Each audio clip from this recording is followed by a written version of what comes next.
Okay, Okay, I great. see it. Let's go ahead and call the meeting to order at 6:21. Thank you, Summer.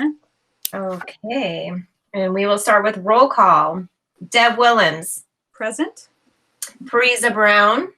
Here. Hank Galena. Here. Jackie Height is absent. Lisa Morales. Here. All right. All right. The first item on the agenda is the approval of the agenda. Yeah, as I mentioned, the item 8A, the audit report, was not ready for this meeting tonight. So I suggest that either before approving, you remove item 8A, or we can table it when we reach that item. Is there a preference from the board members?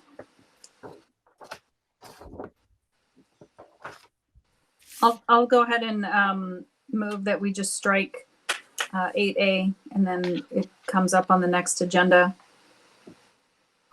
Is everybody okay with that? All right, so I make the motion to approve the agenda as amended with the removal of item 8A. Is there a second? Second. Thanks, Hank. Summer? Okay, and I'll take us to a vote. Deb Willems. Yes. Parisa Brown. Yes. Hank Galena. Yay. Lisa Morales. Yes. Motion passes 4-0. And just to confirm, there's no public comment on non-agenda or agenda items. Is that correct? That is correct All right. on both. Then I will hand it off to Meg for your executive report. Great, thank you. Well, many of the items that are on for discussion later in the agenda are covering topics that I might typically include in this report. I do have, so we'll go into some of those things in more depth during those discussion items, but just a few comments or notes. The end of semester is approaching for the Olive Grove schools. Our semester ends on December 18. We will be closed immediately thereafter. Well, the students will be on winter break for 3 weeks.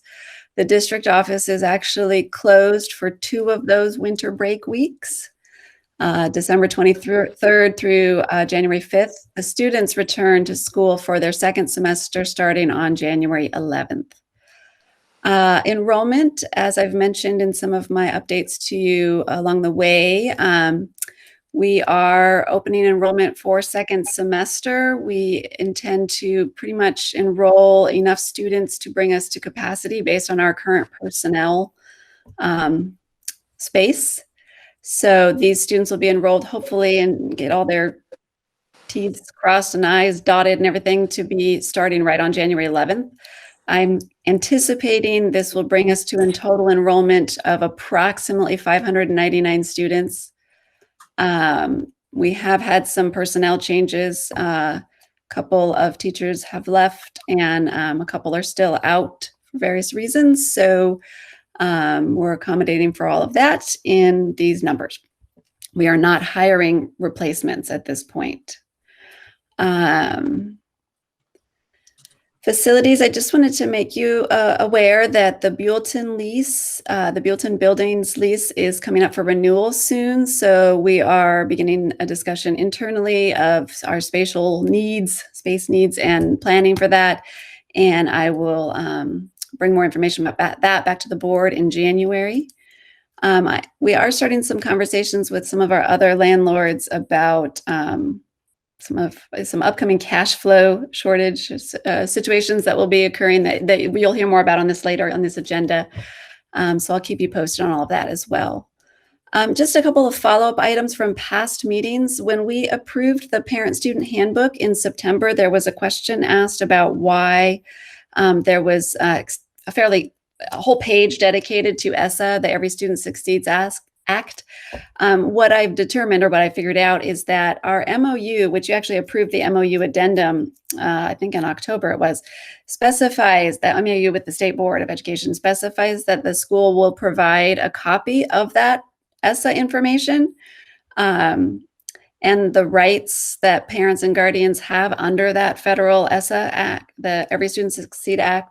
So the MOU specifies that the school is required to provide that information to families at the beginning of each school year. So included in the student handbook fulfills that requirement. And then there was also a question about at the bottom of page 2 on the student technology policy, which you also approved in September. There's a statement about providing age-appropriate instruction regarding safe and appropriate behavior on social networking sites, chat rooms, and other internet services. And the question was asked, what does that age-appropriate instruction look like? We haven't implemented this instructional piece yet, but I do plan to use this. I am going to quick show you the link so you can get the visual of what it looks like.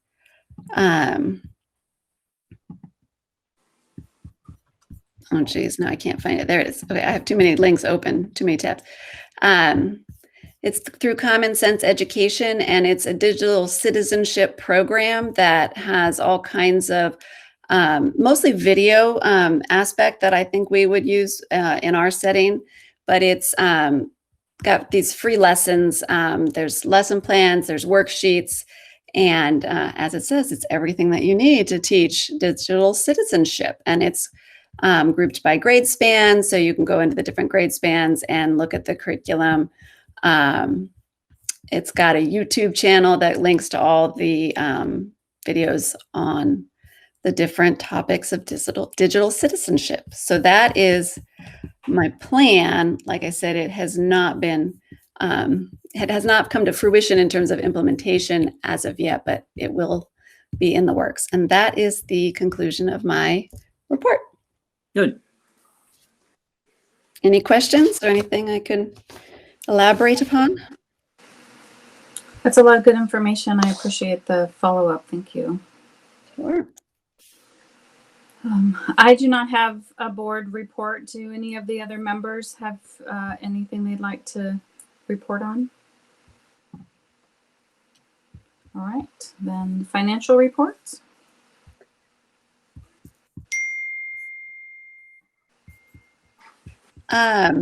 Madi, did you want me to show the report while you're talking? Can you talk while you're? I'm going to try it out and I hope I don't get feedback. That's what I just texted. I was like, I'm worried I'm going to get feedback, but look at no feedback. So do you want me to show the report while you're speaking? I have it. Okay.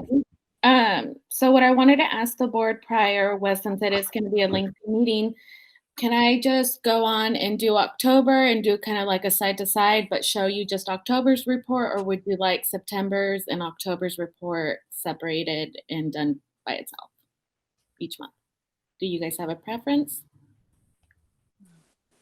No. No, whatever works, whatever you prefer. Okay, just so it's, do you guys see the screen?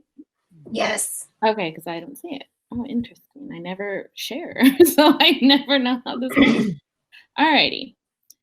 So, and these reports are as of the end of the month for September and October, as compared to the board approving the operating budget for 2021. Whoops, sorry. The actual revenue that we see here is for October, but for September, it was approximately $1.333 million.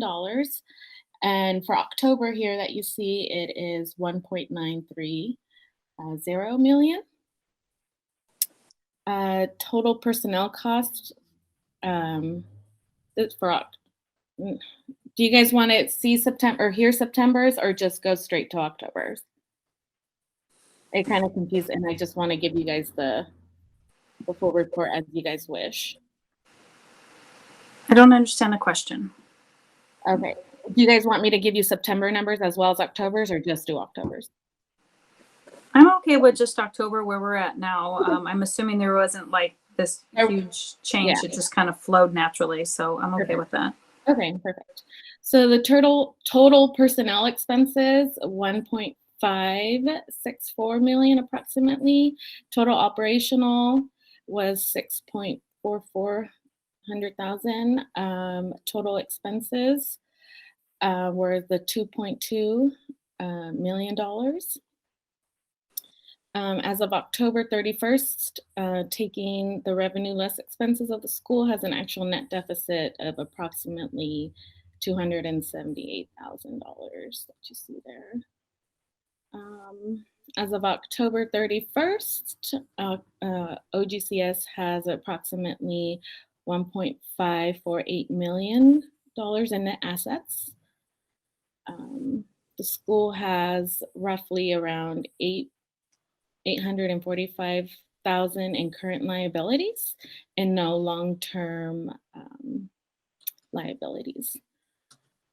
OGCS also holds approximately 355 in restricted revenues. I'm sorry, and those are from the vehicle purchases that we have.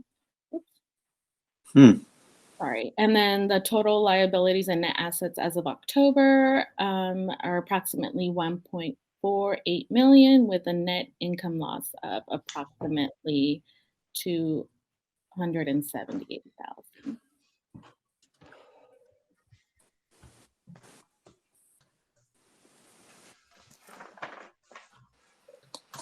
And if it's okay with the board, I'm going to jump in and just talk a little bit about cash flow and where we've been. So, Do you want me to share my screen, Kristen, or are you going to share yours? yeah, actually, that might be nice if you could do that.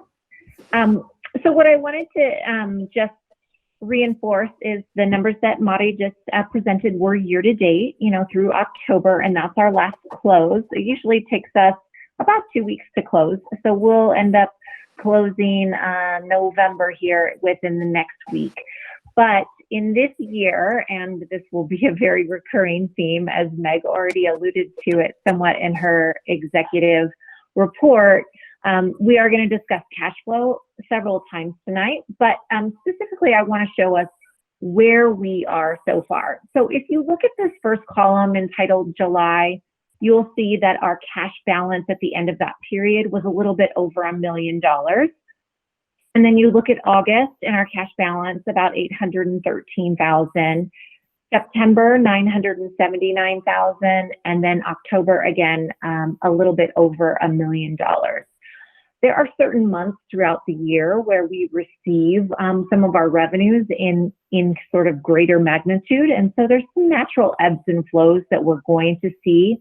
However, most importantly this year are those deferrals that we are going to start experiencing in February.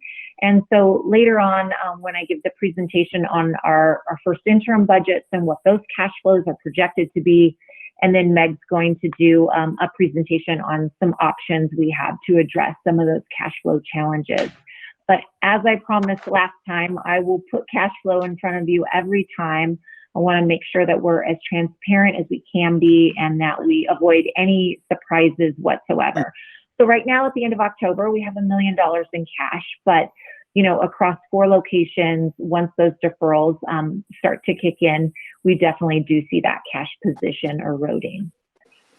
Are there any questions on our actual cash positions thus far year to date? Can you briefly remind me again the deferral situation? Yeah, and Meg's going to go into this a little bit more, and so will I. But basically in February, instead of getting 100% of what we would normally get, we're going to get a small amount, and the remainder is going to be deferred all the way until November. And then in March, we're going to get a little bit, but not all, and the rest of that's going to be deferred until October. It's almost like this rainbow that the earlier payments are deferred the longest. And so as we move out, February, March, April, and May, for those deferrals, we will receive small amounts of what we would normally get, but really, really small amounts. In June, we actually won't receive any revenues whatsoever. Those will be deferred in its entirety into July. And so really, it's not a unique situation that, the Olive Grove family of schools is going to find itself in, is that these deferrals then obviously are going to create some cash flow, some challenges for us. And so we have, Meg has an entire presentation later on, and I'll show you our actual projections when we go through the first interim budget at action item 8B. Thank you. course.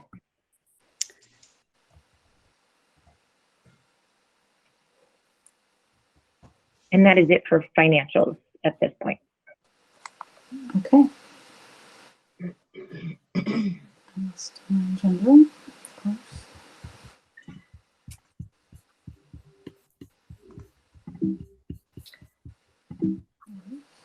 Alrighty.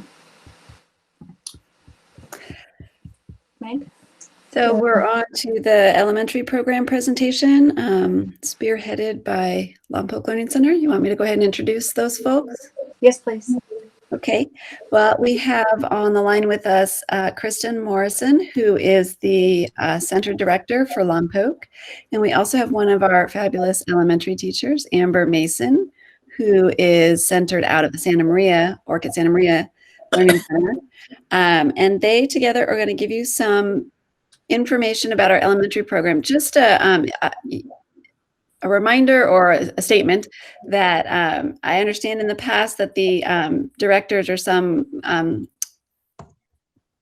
colleagues from each learning center would present at each board meeting, or they take turns during the course of the year, typically when that meeting was occurring at their learning center, about things that were going on at that center specific situation. But given this year's situation where everything is sort of more organizational than learning center specific, I had scheduled the learning centers to make presentations by learning center, but we started in a prior meeting with Laurel Sierva representing the Santa Maria Learning Center, but she talked to us about academic probation. So we decided to go ahead with that sort of program-wide information to provide the board with a deeper glimpse into how the schools operate and work. So I'm going to turn it over to Kristen to talk about elementary.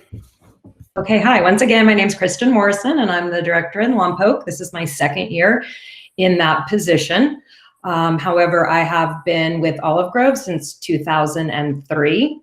I have worked at all of the centers except San Luis Obispo. I'm currently the U.S. History A and B teacher on StrongMind, and I get to still have a very small roster of students to stay fresh with that and interact with students and not just,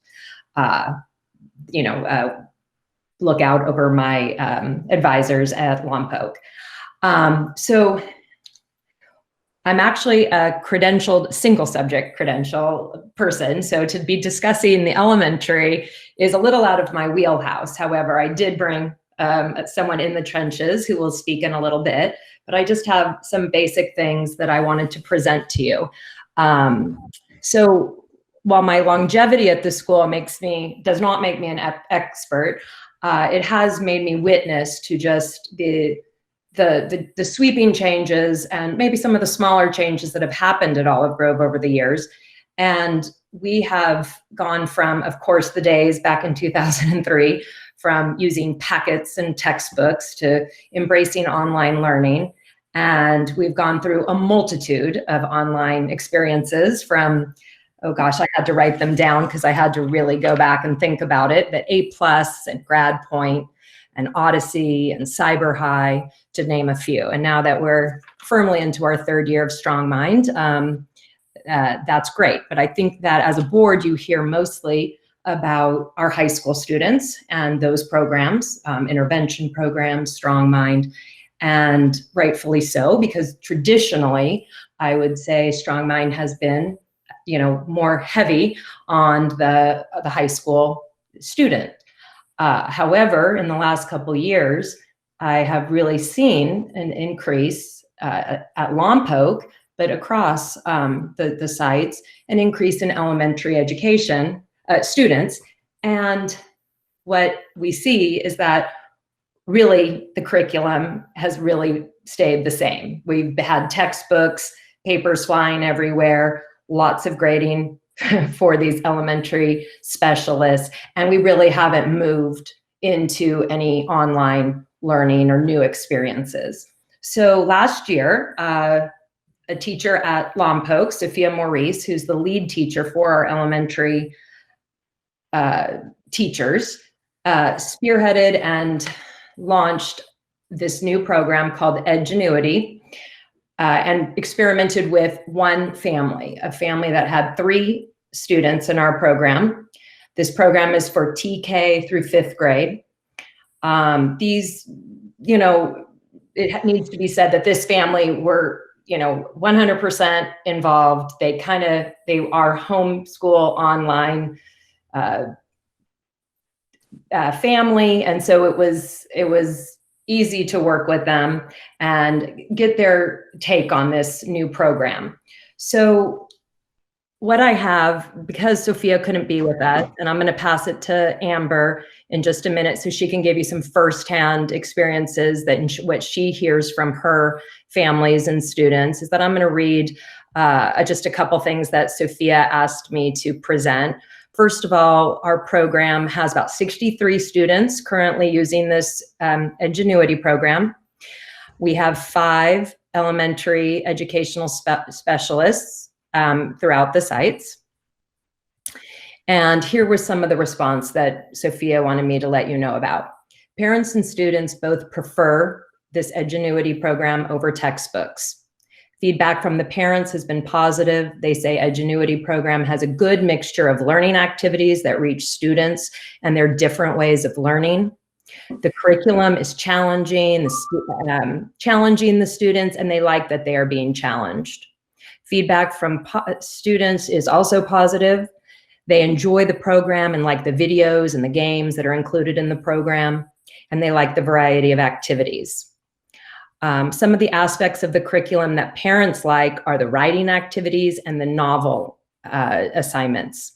They did not experience the same level of writing activities or writing practice in the traditional school setting. They say this Edgenuity program is more engaging and interesting. They like that they get instant feedback on students' progress and grades. They also like the mixture of the online assignments and the workbook experience. And being able to start to teach our students, these young TK through 5th grade, how to be online learners, how to be independent learners eventually. But when they get to 6th grade, if they're still with us, they're going to have a firm, you know, base on jumping into Strong Mind and being tech savvy. The second half is really Amber's feedback. So Amber, would you like to maybe talk about a couple experiences and some of it can be some of the positive things that are coming out of this year and some of the things that we still need to fix, but I'd like to hear from. Yeah. I think I am, this is only my 2nd year with Olive Grove and my 1st year with elementary. So it has all been new, but Edgenuity, I just want to sing its praises almost, because being especially virtual, and a lot of my parents are new to Olive Grove this year. A lot of kindergartners, which is so fun because they're so cute in the meetings, as you can imagine. But a lot of their parents, they never really saw themselves as a teacher, and they're very scared. So Edgenuity is a perfect program, because instead of wondering, what am I supposed to make sure my student is really learning, Edgenuity spells it all out. So essentially, you get this online folder each week called a module, and as soon as you open it up, it just walks you through step-by-step activities, little online practice that you can go back and do again and again and again. And then it also lists the California state standards under each lesson and the learning objectives along with it. So it has all the, fancy lingo that the standards might have, but it also has, just in layman terms, this is what your student needs to know. So it gives the parents a lot of confidence as to what their students learning. They can look back at the week and say, okay, did you really learn? I threw an example to Kristen, like how to read a word with a silent E at the end. If not, let's go back and practice that again. And those are things that during our virtual meeting, I can double check as well, which is really nice. I can share my screen, pull up some of the online practice that they've done the week prior and just check, okay, are they actually doing this? Are they able to do it on their own independently without their mom clicking it for them or their mom whispering it, the answer in the air? Because we don't see what goes on during the week. We just see this work turned in. So it's a really great system to be able to monitor their growth. And then I can say, because I might see something different that they need to work on that the parent didn't see. So it gives me an opportunity to notice, oh, hey, this is what they need to work on. Here's some extra fun ways you can accomplish this goal. And then we can make short-term and long-term goals for their student, work on either working toward grade level or just maintaining and slowly growing. So it's really allowed me to make targeted goals for each individual student, no matter where they're at. Whereas in textbook, that's a little bit harder to do because and everything's not laid out as a team. On the Edgenuity, I feel like, and I always say this to my parents, teamwork makes dream work, because the parents and I really were working together. When it's textbook, it's kind of like I'm just accepting their work. It's a little bit more difficult. But so anyway, that's kind of my experience with it. It's been really great. And then it has been nice because I do have TK through 6th graders.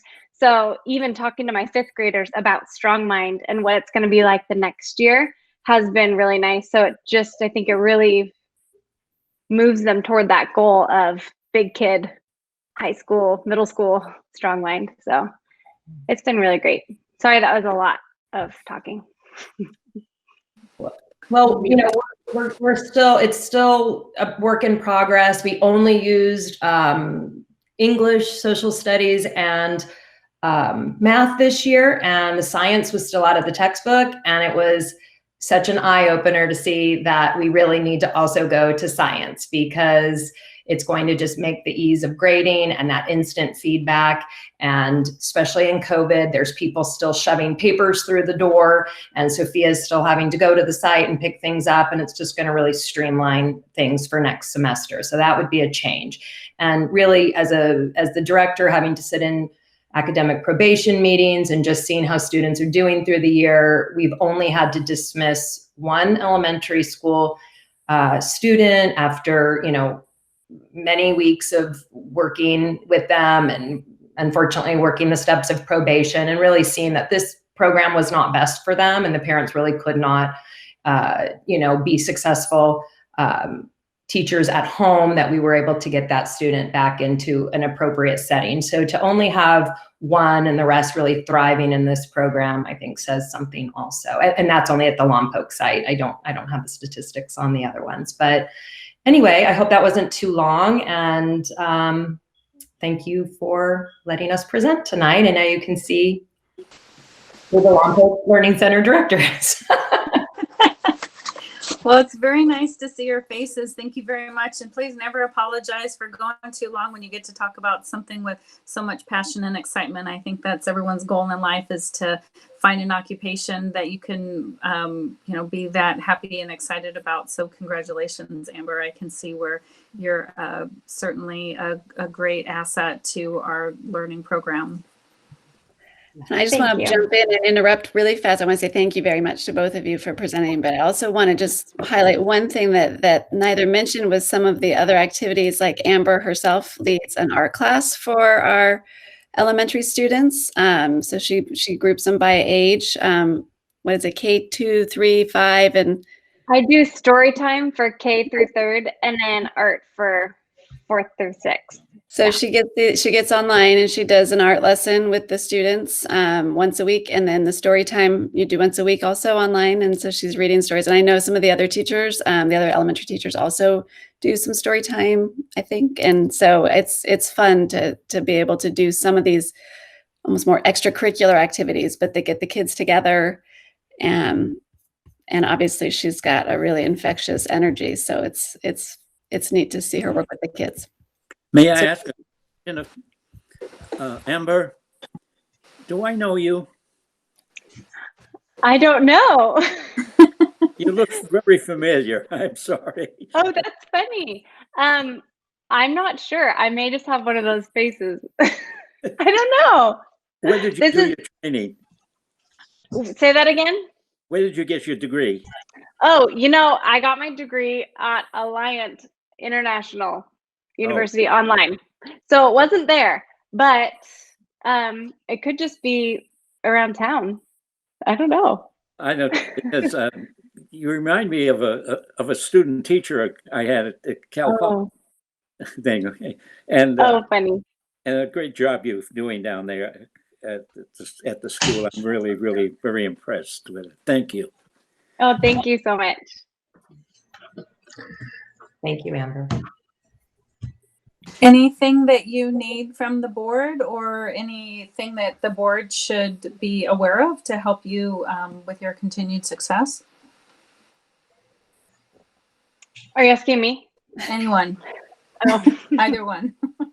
okay. You have an opportunity to talk to the board. So just, thinking, is there anything you need from us that we can help you?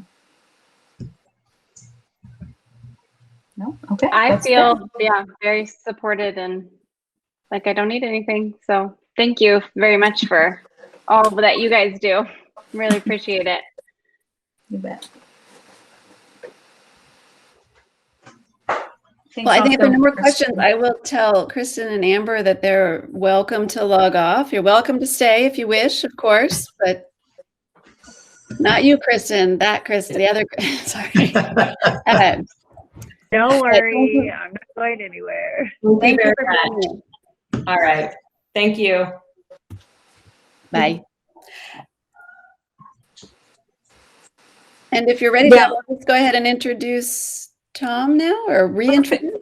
I'm sorry, I'm sort of leading the agenda, and I don't. No, you're fine. Go ahead. So this is Tom Nichols with CSMC, Charter School Management Corporation, who you've met previously. He is here to make another presentation on best practices for board fiscal oversight. Tom, would you like me to share your presentation? Either way, that would be fine, Meg. Yeah, sure. Great. Sure, if you want. It's great to be with you all again this evening. I believe I have up to 15 minutes, so we'll be very brief. But thanks for the opportunity to present. I think somebody had asked who Tom is, and I think it's fair, just for transparency, that prior to the pandemic, I am Kristen Nowak's driver and bodyguard. But since we're not able to ride in the same car, I'm actually working in client services now. So with that, I will go ahead and start. So we're going to talk about some best practices tonight. You're an experienced board. You've had a lot of success as an organization, but we're going to just talk about sort of a reset or refresh on some best practices. So Meg, you can do the next slide, please. Perfect.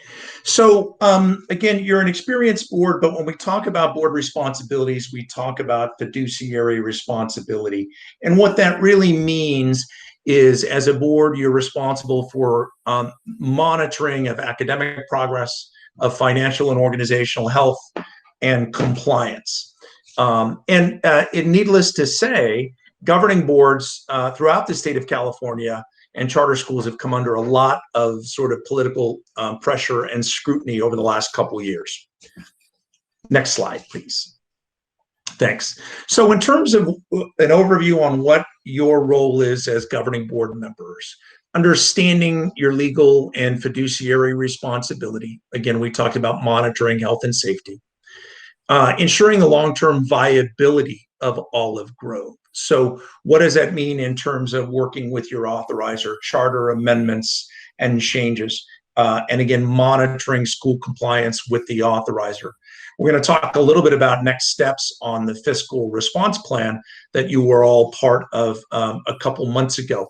But just being involved with the authorizer and supporting the school leader. Basic understanding of annual budget and a knowledge of short and long-term fiscal viability or financial outlook. Kristen Nowak does a lot of that work with Meg and with all of you.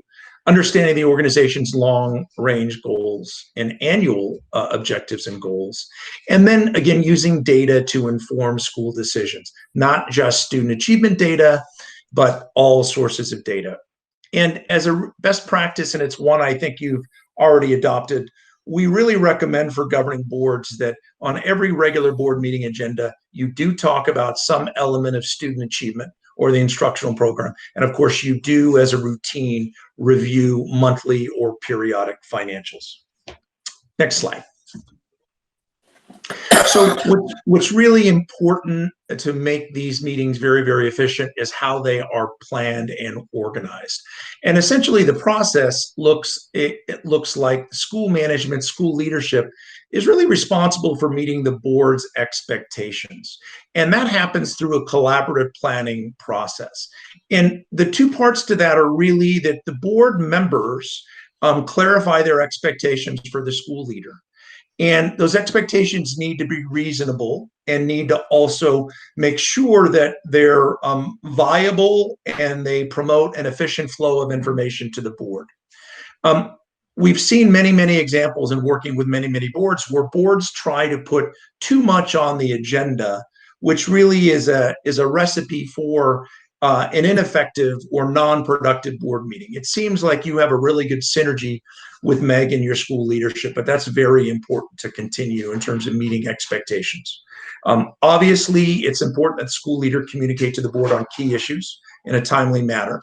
And, you know, the agenda, the meeting materials and packets, and the minutes really need to meet mutual expectations. They need to meet the expectations of the board, school leadership, and also all stakeholders. And one of those stakeholders is your authorizer, right? So from time to time, they may look at how does the agenda align to the actual meeting minutes that were taken? Is there enough detail? And do the materials provided to board members far enough in advance for them to review? These are all sort of best practices that are very important. And then when it comes to financials in particular and planning agendas, there should be some element of ritual and routine so that board members, school leader knows what to expect. And this is, while there should be rituals and routine, we never want there to be any level of complacency, particularly when it comes to reviewing financials. Not to suggest there is any complacency now. However, schools that have been around a long, long time and are successful in many areas, when we have found that they've gotten into hot water in terms of fiscal operations with FCMAT or their authorizers, we have found that there's been a pattern of complacency. So we don't want that. Next slide, please. So in terms of overall roles and responsibilities, you as a board make policy. The school leader is responsible for implementing board policy. You essentially hold your school leader to account, do her or his performance evaluation. The board is again responsible for really clearly defining the responsibilities of your school leader, and then again holding that leader accountable. The charter itself, the charter petition itself, and additional policies, which we'll talk about in a minute, fiscal policies, often provide further detail on roles and responsibilities. As a general rule of thumb, board members should not get involved in the day-to-day business operations of a school. Now, the two asterisks mean there, clearly, if you as an organization go through key transitions in leadership, then it makes sense that a board would be involved in more the day-to-day, getting a new leader transition and up to speed. What we find, though, is sometimes when boards get too involved in the granularity and day-to-day details, it creates a potentially inefficient board meeting. Next slide, please. Okay, and now we're going to talk about the fiscal policies, which are important. If you go one more slide, please, Meg. Thank you. So in terms of financial oversight, why it's so important that the board be hands-on with this is charter revocation generally happens for two reasons: charter revocation or charter non-renewal. It's student achievement and student outcomes, and it's financial mismanagement. So that's why it's really important. Your charter authority, the state, the SBE, obviously monitors and assesses your fiscal condition. You are responsible as an organization to submit periodic financial compliance reports that Krista Nowak, CSMC, that we help you with. And of course, ultimately, every year you're responsible as a board for hiring an independent third party to do a independent financial audit. And the financial audit is a critical piece every year. Next slide. So regarding fiscal policies and procedures, very, very important that you as a board and that leadership be aware of fiscal policies and review them. What we have here on the small print there is sort of next steps in our action plan. Part of what we agreed to do in response to the CDE's questions or concerns they had months ago was to support, CSMC will support Olive Grove in revamping and refining your fiscal policies and procedures. We will work with you as a board to make sure they're reviewed, explained, and adopted by the end of January. And then another critical follow-up piece would be we will also work with your staff, anybody that's involved in business operations, to make sure that they really understand their specific roles and responsibilities. And again, our goal to stay on target is to complete that training by the end of February 2021. I have reviewed your current fiscal policies. Those have been shared by Kristen Nowak and by our accounting team. And we'll go through a standard sort of routine on taking input from you and also making the necessary refinements to the fiscal policies. Also, as a best practice, we recommend that all governing boards of our clients review and reapprove fiscal policies and procedures once annually, at least once a year. The reason we do this is it gives you an opportunity, both the board and staff, to provide any feedback or provide ideas for improving the fiscal policies. And as importantly, it provides an opportunity for you to take any feedback or suggestions from your authorizer or auditor and also implement those. It creates really strong optics for your authorizer, in this case, the state, and your auditor when they know that you will, as a board, formally review and adopt fiscal policies each year. Even if there are no substantive changes, it's a great practice to have. Next slide, please, Meg. So what we want you and all schools to do is get in the habit of using your fiscal policies really as a roadmap or as a framework for all fiscal operations. Most fiscal policies and procedures have these listed elements, to name a few. These are not the only elements of fiscal policies, but these are some that are very common and really, really important. We're going to touch briefly on internal controls and briefly on segregation of duties. Procurement policies is another one that's important. It's become increasingly important for all authorizers and auditors over the last 2 to 3 years. In other words, how do you as an organization make purchasing decisions? How is there fair and competitive and transparent bidding processes and what that looks like? Conflict of interest is another critical one that I'm sure you're all familiar with. So if we'll go to the next slide, please, Meg. So internal controls are just a really important aspect of sound financial management. And there are elements of internal controls are not just establishing them, deciding what they are implementing them, and they are monitoring them. So what that really means is, as you establish internal controls in your fiscal policies, having a document, ink on paper, reviewed is one thing, but actually making sure that your staff and board members are trained on them so that they can be fully implemented. And then the important piece that many schools often overlook is the monitoring of the fiscal policies. Once you implement them, hold staff accountable and make sure that folks are actually following the policies according to how it defines their roles and responsibilities. Schools that get complacent or schools that don't really use the fiscal policies and procedures as a framework often can be the schools, it can be an early symptom of fraudulent activity or any things that might get any charter school in some hot water. And then another important element that we recommend including, not to say it's relevant to Olive Grove by any means, but the fiscal policies and procedures we recommend provide a transparent way for any employee. If an employee has a concern about fiscal decisions or fiscal policies, there should be a way for them to feel safe reporting it, and there should be a way to have the board look into that. Next slide, please. Segregation of duties is pretty straightforward, but a critically important piece of business operations. Where segregation of duties are not well defined and followed is typically where we will see schools that may have some impropriety, some cash skimming. There may be control over banking transactions, any cash handling, and this is often where auditors and agencies like FCMAT find irregularities. So segregation of duties will make sure that they are clearly, verify that they're clearly defined in your fiscal policies. A simple definition I often like to refer to is that no single employee should handle a business transaction from start to finish. So simply put, no employee should be the one that approves a purchase, makes the purchase, and then receives delivery on the purchase. That's a very simple example. But having a segregation of duties and different people involved, not only in the approval process, but in the receiving process is important.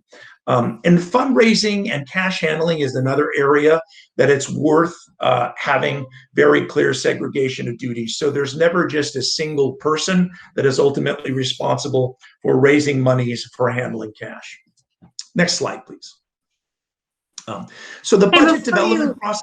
Yes. Hey, sorry, before you leave that, is there any, have we done an audit of our how we typically do business compared to these recommendations to identify gaps? Yeah, Deb, great question. One of the things we will actually be doing in this work in the next few weeks, we're looking, and I've gone ahead and looked at your current policies that have been provided. Some of them may be needing a little updating. They were some of them from the Charter School Development Center. So I think the framework is there. But the way we approach this with all of our clients is we take everything that you have. At this point, it appears that you have 2 or 3 sort of parallel policies, one maybe on credit cards, one on overall policies. And then we will take what we believe are recently approved fiscal policies that are thorough and comprehensive. And wherever you are potentially lacking an area or specific language, we will propose recommended language to you to adopt. So that's kind of how we shore up and bring all of our clients up to speed. So it sounds like you're going to do an audit on our procedures, but what about actual practices? What do we do to verify do as you say and say as you do? Is there that gap analysis as well? Yeah, no, that's great, and that'll be part of the training. So that's at a really important point, that once we do we update the fiscal policies and procedures, and we share them with the board and school leadership to make sure that school staff, that training piece, which we were happy to support and help provide, is important, because it could fundamentally change people's roles and responsibilities from what they are today. So that'll be the next part, actually go through, and we could do some sample audits of a procedure. What we've done with other clients is, once we implement new fiscal policies and they're board adopted, once we do staff training, at that point we work with school leadership to do sort of a spot audit, or, for example, okay, let's look at this transaction. In other words, behave like auditors do. Let's look at this specific approval, and let's go through to make sure all the checkpoints and all the segregation of duties, which is outlined in your fiscal policies, was followed. That's generally how we can support you in doing that. Thank you. Sure. Okay, so I'm going to wrap it up pretty quickly here, because we're now just a little bit over. But the budget development process, which you work with Kristen on, and Meg and the rest of your school leadership, obviously, you're responsible for monitoring the budget, the initial budget, and then any budget revisions throughout the year. Keep in mind that the CDE, one of the questions they had, or their perception, was that they wanted to make sure that as circumstances change or as enrollment and ADA changes, that budgets are revised and monitored accordingly. And I think that's a practice that Meg and Kristen and all of you are putting in place and will continue to do moving forward. And then again, adopting the initial budget around July 1st of every year, and then being aware of budget revisions as they happen. Technically speaking, Kristen and school leadership may have a working budget, but the budget is not really an official budget until the board adopts it. Next slide. Again, redundant here, but adopting the annual budget and then the compliance reporting, which Kristen Nowak worked closely with you on, the board really should review, and we recommend as a best practice now, reviewing and approving on an agenda preliminary budgets, first and second interim reports, unaudited actuals, and the audit report. Historically, some charter school organizations have not formally agendized some of these and not formally approved them. Our argument or our recommendation in these fiscal times and with the pandemic and with the state sort of fiscal uncertainty, we're recommending that all school boards get in the habit of working with CSMC, your back office, to make sure that these reports, that there's a brief review of these reports. It also allows your authorizer to see that you are doing your fiduciary responsibility because they are agendized on regular board meetings and there is an approval process. Next slide.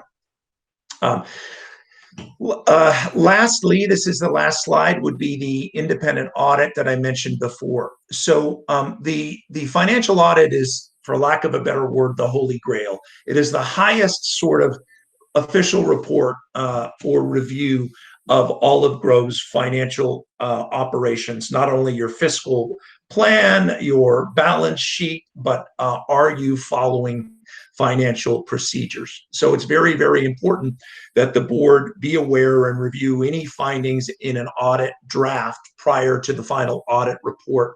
And then also authorizers and auditors like to see that if there are any comments or questions or deficiencies, or in some event, there may even be a finding, that the governing board and school leadership and obviously your back office are taking a very preemptive, proactive approach to changing what needs to be changed to cure the issue and to make sure that there are processes in place to prevent that audit finding or comment or question from reoccurring in the future year audit.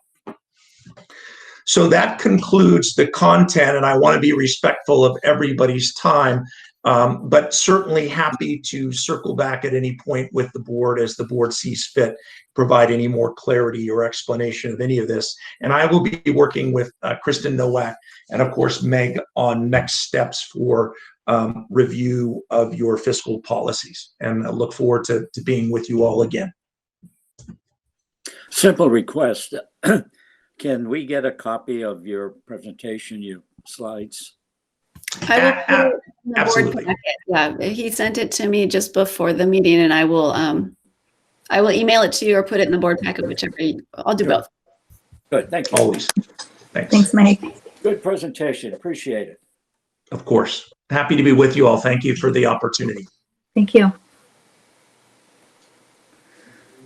Okay.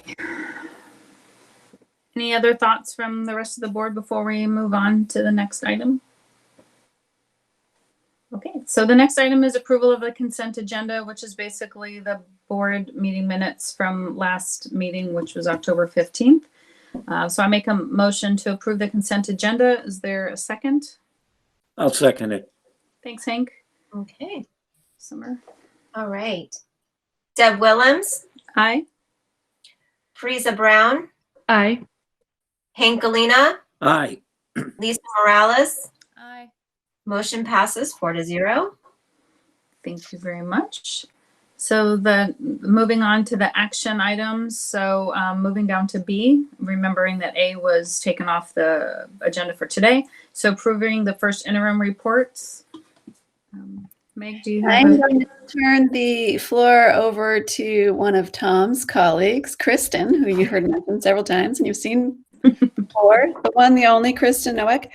And do you want me to share your PowerPoint? Yeah, that would be lovely. Thank you. So this is perfect timing because as Tom just schooled you in your roles, one of them is reviewing and approving regular budget revisions that are compliance requirements, such as our first interim.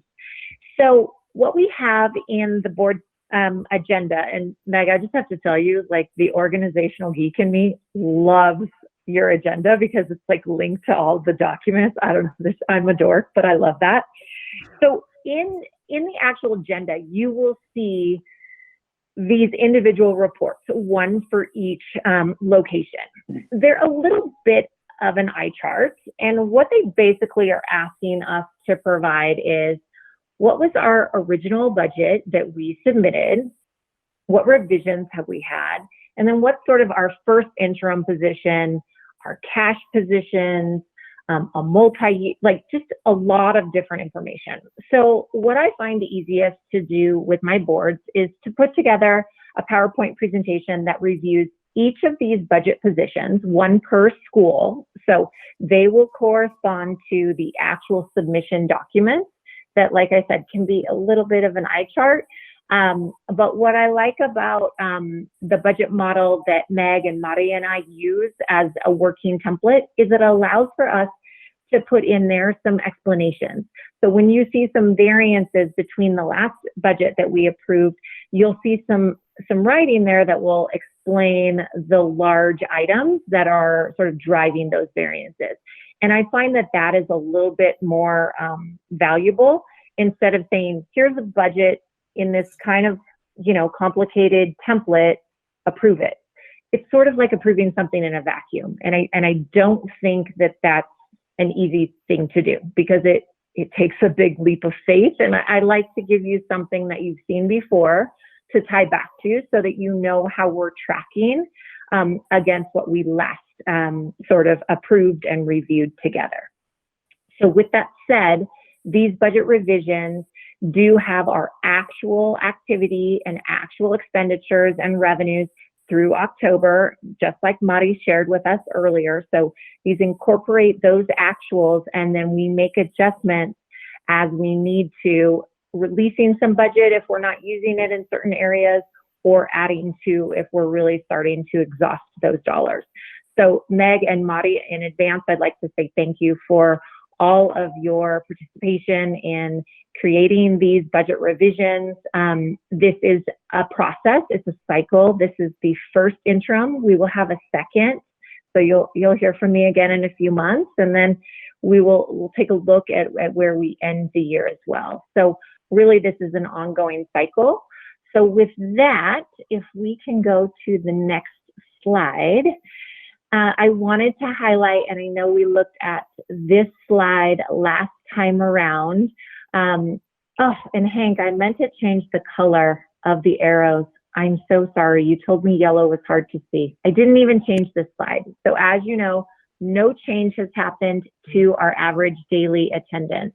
And that is what's driving our revenues this year. And that's just based solely on the funding freeze that is based on just those ADAs. So we are funded on the 580.24 for total. You'll see Santa Maria is 244.51, Santa Barbara 158.5, Lompoc 128.62, and then Buellton 48.61. The frustrating thing is initially we were looking to grow, right? And so our initial budgeted ADA was a good 123, ADA higher. That's a really big impact if you think of each student roughly generating about $10,000 in revenue. So with that in mind, you all made some very strong decisions last time around, and we made some tough decisions, but happy to show you sort of where we are at this point. So Meg, next slide, please. So this shows our entire position sort of in a snapshot, and we're going to go through each one individually, but you will see, are you able I don't think I can see the, oh, there it is. Sorry, I had a little ribbon on the bottom. So you'll see that our Santa Maria first interim budget revision is estimating a surplus of about $275,000. Santa Barbara, and we've talked about this in the past, their facility costs are, they have some really strong sunk costs, fixed costs, that really the only way we're going to overcome those is to be able to continue to grow our enrollment. And because we're in a freeze position this year, we are going to see a deficit ending position of about $162,000. Lompoc, we're at about a $225,000 surplus. And Buellton, we're real close to break even, just about a $13,000 deficit. So across the family of schools, we're looking at a $325,000 surplus position, which we really have improved since our last budget revision. We've improved at about $83,000 from the last time that we met and made those cuts. And you'll remember those cuts really made a really big swing in what we were looking at projecting for the end of the year. So I'd like to go through each school individually for just 2 or 3 minutes, but just wanted to see really quickly if there's any questions on sort of the entire family of schools' performance. So a $325,000 surplus for the year. Any questions on that? What I do want to point out is for those schools that will be in a deficit position, we do use that sort of district office. We have a separate, almost accounting location that we are able to sort of pull from or add to, depending on the individual performances of the school. And so one of our fiscal corrective action plan requirements was to ensure that we had that 5% reserve. And so in all of these first interim budget revisions, we have estimated what that projected either add to or take from amount would be to ensure that all 4 of the locations in the budgets we're going to present and share with our authorizer will hit that threshold of 5% reserve. So just wanted to really call that out as something that I know our authorizer was really looking for from us this time around. Okay, then let's take a look at the next slide. So Santa Maria, you'll see here, you see 3 columns. Big enough? Do I need to expand, make it bigger? If you can, I mean, this job has made me get glasses. I think it's Yeah, if we could hysterical. go to presentation mode, actually, that would help. I'm so out of date with. It's okay. If you go all the way down to the bottom where you were going to zoom, there you go. Yeah. That'll work. Perfect. That better? You had it. Yeah, that's a little better. Now I can't see you anymore, but that's okay. That's okay. So we have 3 columns. One was our adopted operating budget, that one that we did last time we met, and then a first interim column, and then the variance between the 2. So for Santa Maria, we're showing a variance of about $13,000 positive to the revenues. And basically, some of that is due to, we had to update our Title I final apportionment, and we added some E-rate revenues as well as some other local revenues that we received in October. So $13,000 positive in our revenues. And then you'll see our total expenses increase in our personnel expenses, really in our health and welfare benefits being updated. We had some staffing changes that we took into account, but we saw some big reductions in curriculums, materials and supplies, software to sort of right-size the budget based on our actual spend. And then we did have to increase our depreciation budget. So all in, our total expenses are coming in about $3.066 million against revenues of $3.342. And so that leads to that surplus of about $275,000. So as mentioned, all of our reserve balances will be at or above that 5%. So for Santa Maria, $275,000 budget position is what you would be approving for the action items. What I think would be helpful, if you're okay with this, Deb, is I'll go through the entire presentation and then you can hit each of the action items individually. And if there are any questions during the discussion timeframe, I can field them then, if that works. Yeah, that sounds great. Okay, perfect. You'll notice this green arrow that reads proposed transfer to 010, which is our district office, of $261,000. This is a green arrow because Santa Maria is contributing to that district office sort of fund. So they have this surplus position. They already have a strong beginning balance. So we will be able to contribute to that general fund from Santa Maria a little bit over $250,000 at the end of the year. Any questions on Santa Maria? Okay, let's go to the next one. Next, we have Santa Barbara. As I mentioned, their facility costs do create a little bit of a hurdle from us. So they will be pulling from that O&O location. But all in our changes in our revenues, we received our final Title I apportionment as well as our final PCSGP grant.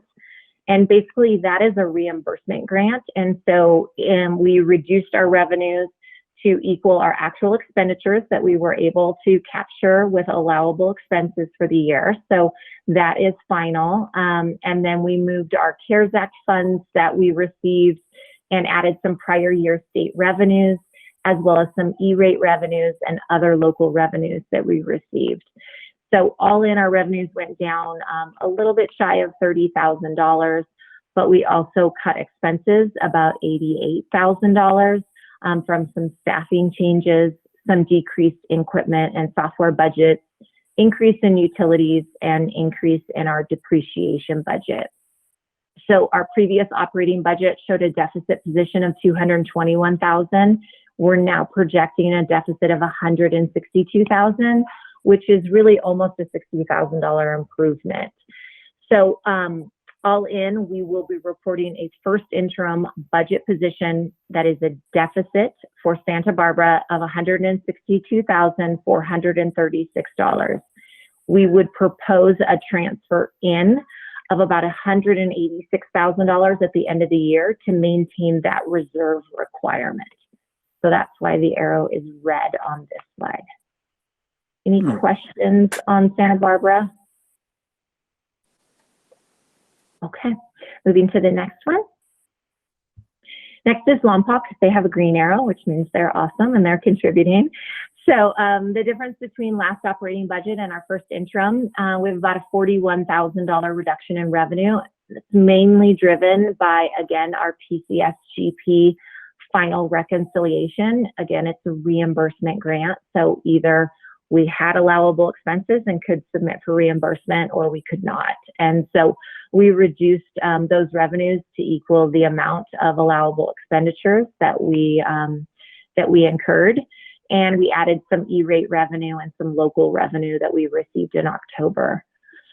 We did have some staffing changes here in teaching. We do have the corrected health and welfare benefit amounts that are more accurate to our actuals. And we reduced our equipment and software. And as you'll see, as kind of a reoccurring theme, we've increased our depreciation budget. So all in, we reduced our expenses about $14,000. And last revision, we were going to end at a surplus position of $252,000. And now we're at about $225,000. And I would say really that's largely attributed to the PCSGP revenues coming down to equal what we actually are able to receive for reimbursement. And estimated transfer into that O&O sort of main location over $200,000, which is great. So Lompoc is really contributing to that central office location. Any questions on Lompoc? Okay, next slide. And now Buellton. It's a red arrow, but it's a baby red arrow. It's like $6,000. They're really close to that break-even point and really considering the amount that we reduced our revenue for PCSGP grant, which was $70,000, really with the cuts that we were able to make to right size some of the budgets, we reduced almost $50,000 in expenses, mainly in equipment and software, increasing some depreciation, increasing some CAM costs, but all in close to break even, but about a $13,000 deficit, which would then necessitate a transfer in of, like I said, about $6,200.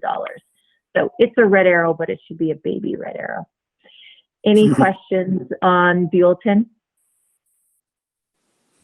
Okay, so there's a couple more slides that I want to show you, but what I want you to know is when it is time to vote on your first interim budget reports, you are approving these budget positions that we have just reviewed for each of the 4 locations.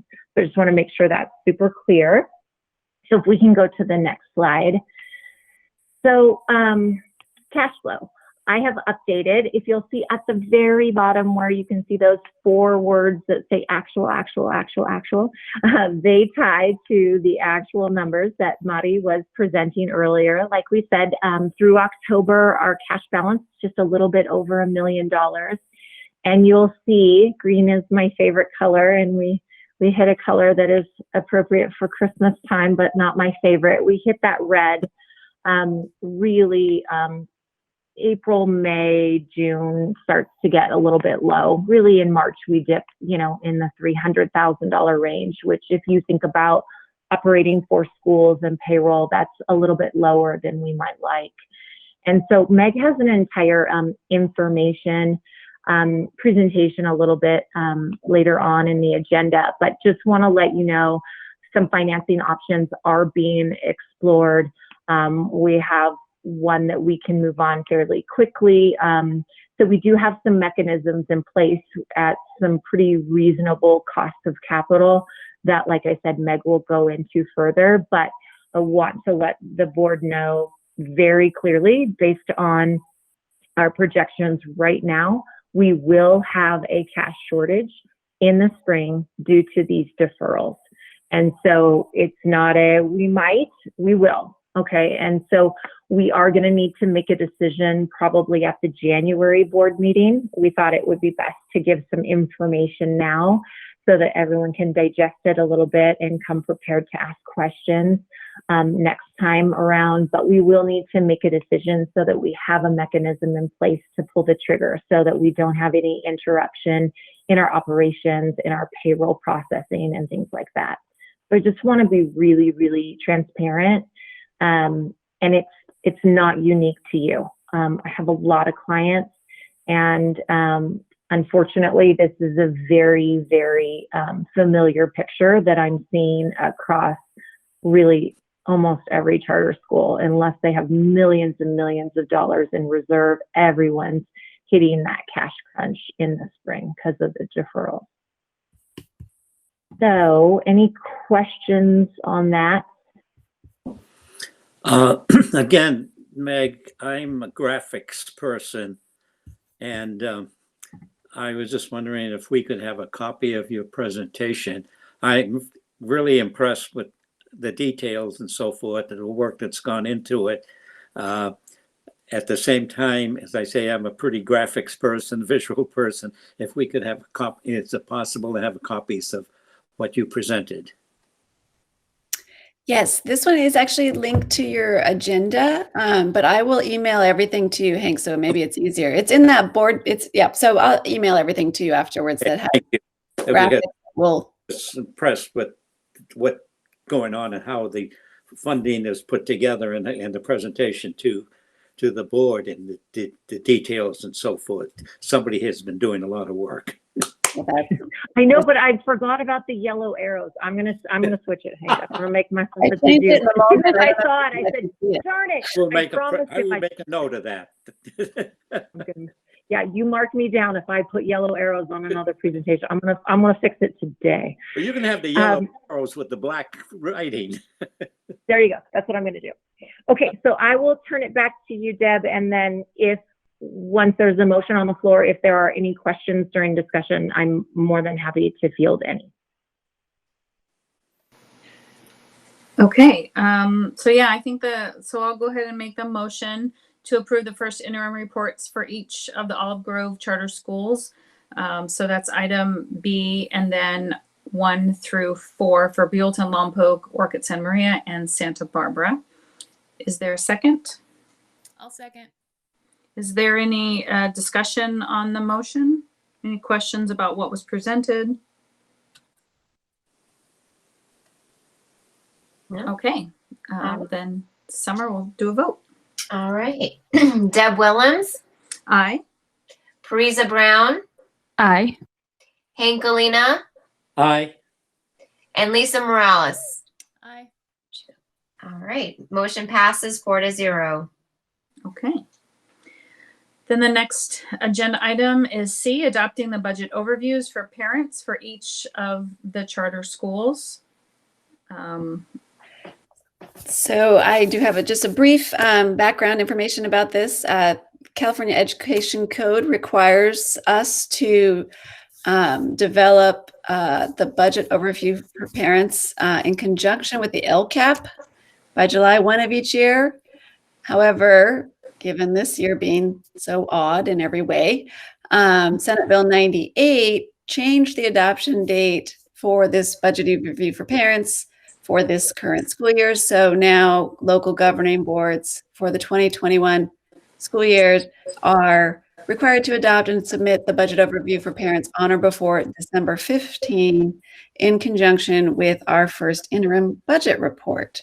So I do have to show you, these documents are linked on the agenda, but I do want to show you what you will be approving just to make sure everybody is on the same page. These are supposed to be a document that parents can read and understand sort of in regular language and very clearly how the school spent its money in and how it's budgeted. So what happens here is you're looking now at the template, the budget that overview for parents that I'm asking you to approve or adopt. But what happens is we have a spreadsheet template where it just has these boxes where you fill in the numbers from your budget and from your actuals, and it automatically then generates this document for us that looks like this. I cannot change the way this document ends up looking.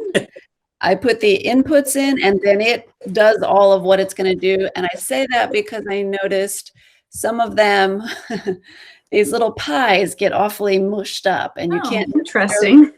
read all of that. And that's the kind of thing that really kind of bugs me. But I can't fix that on the graph. It's kind of neat the way the document works and that you put the inputs in and then it generates this, but it doesn't read real well there. So again, it explains in very sort of as clear language as possible, very straightforward, what the revenue was, what was LCFF funds, and so on and so forth, and shows that nice graph so that families and parents can have a good understanding of how our budget operates. Nice. So again, all 4 of them for each school, I have them if you would like me to scroll through each of them, but they are all linked. They're also in the board packet folder, the Google Drive folder, in their own subfolder called Budget Overview for Parents. It starts with 8CI or 8C.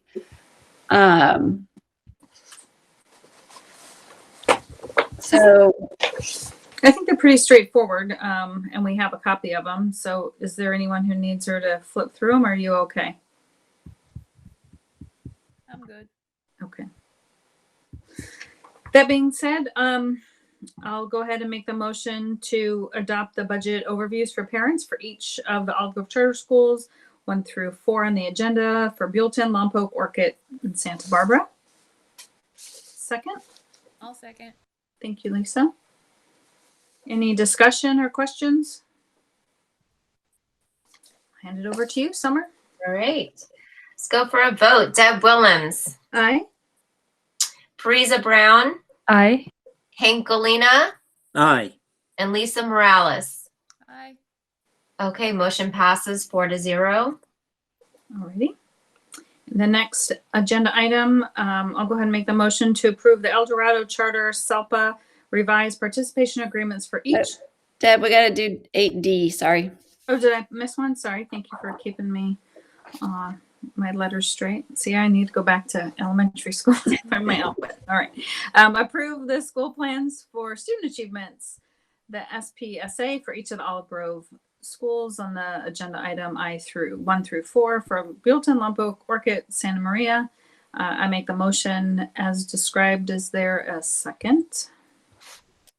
Second. Thanks, Hank. Discussion? Meg, you want to walk us through? Yeah, so a little, again, background on this. There's certain we receive federal funds. Olive Grove operates a Title I Part A school-wide program, and we receive Title I, Title II, and Title IV funds through the consolidated application. None of the schools are designated for any federal school improvement programs of any kind, but we do receive those federal funds. So there is reporting requirements and planning requirements that go along with receiving those federal funds. To date, typically the LCAP has had it's met those federal requirements for planning and reporting, but in the absence of the LCAP for this school year, there was a Senate Bill 820 that provides that all schools that operate this kind of a Title I program must develop and approve what's called a school plan for student achievement, or the SIPSA, for this school year. This is a one-year plan. It's a local plan, so after after you approve it, hopefully tonight, it doesn't go anywhere else. But it was taken through our so the SIPSA includes proposed expenditures of the funds allocated to the school through the CONAP, so just the federal funds. It must be developed and approved annually by the Parent Advisory Council and the Governing Board. So this SIPSAs did go through our advisory committee at a meeting last Thursday, and I'm bringing them to you today for approval. On your agenda, you'll see 2 different views of them. The one that's linked to the words SIPSA for each Olive Grove school. I'm going to show you this a little bit quickly here. The one that's linked to those words is a combined document, and I took it and put all of the school's information in one document so you could see it all in one place. I am of the sort of that KISS mentality that keeps it silly. And so as much as possible, I like to look at the 4 schools and see what we can do the same for all 4 of them. In some cases, it doesn't always work that way. Of course, they each have some individual needs and quirks, so to speak. But in a lot of cases, it does work that way. So the purpose and description on the SIPSA is the same for all 4 schools. So I just have put that on this combined document. Describing our plan for meeting the ESSA requirements is the same for all 4 schools. So that's in there. The stakeholder involvement is the same for all 4 schools. Then I did the goals, strategies, and expenditures. They are pretty much the same for all the schools. There are some differences, but the data, of course, that inform some of this decision-making and planning differs per school site for each charter. So I did some pretty colors to identify, to try to make it easier to read which ones go with which school. So the Buellton data is pink, the Lompoc data is green, Orchid Santa Maria is that beautiful turquoise color, and Santa Barbara is yellow. So the first goal in the SIPSA is it's fairly generic, but not generic, but it's broad, shall I say, but it's to enhance academic support and interventions in order to address the needs of our low achieving students and those at risk of not meeting the challenging state standards, and to prepare students for post-graduation college and career readiness. And this is based on benchmark data that shows the performance of our students. We are looking at the benchmark data for students that are performing at or above grade level. And I have to say, I was thinking of you some, Hank, here, because looking at other reports, I've often seen where it identifies the number or percent of students that are not meeting grade level standards. And I decided we're going to look at it the other way, and we're going to put the data for the students that are performing at or above grade level on these benchmarks so that we can look at what we're doing well and how we can do better with what we're already doing. Thank you. Well, it does resonate with me, that sort of outlook on things too, is to look at what's working and what can we, how can we expand upon that. So some of the ways that we're going to do that is to use our Strong Mind and our Edgenuity online curricula with our students, and dedicate professional development and PLC time to enhance our teachers' effective use of these curricula. Now, what you see here, as I said, is sort of along the keep it simple model.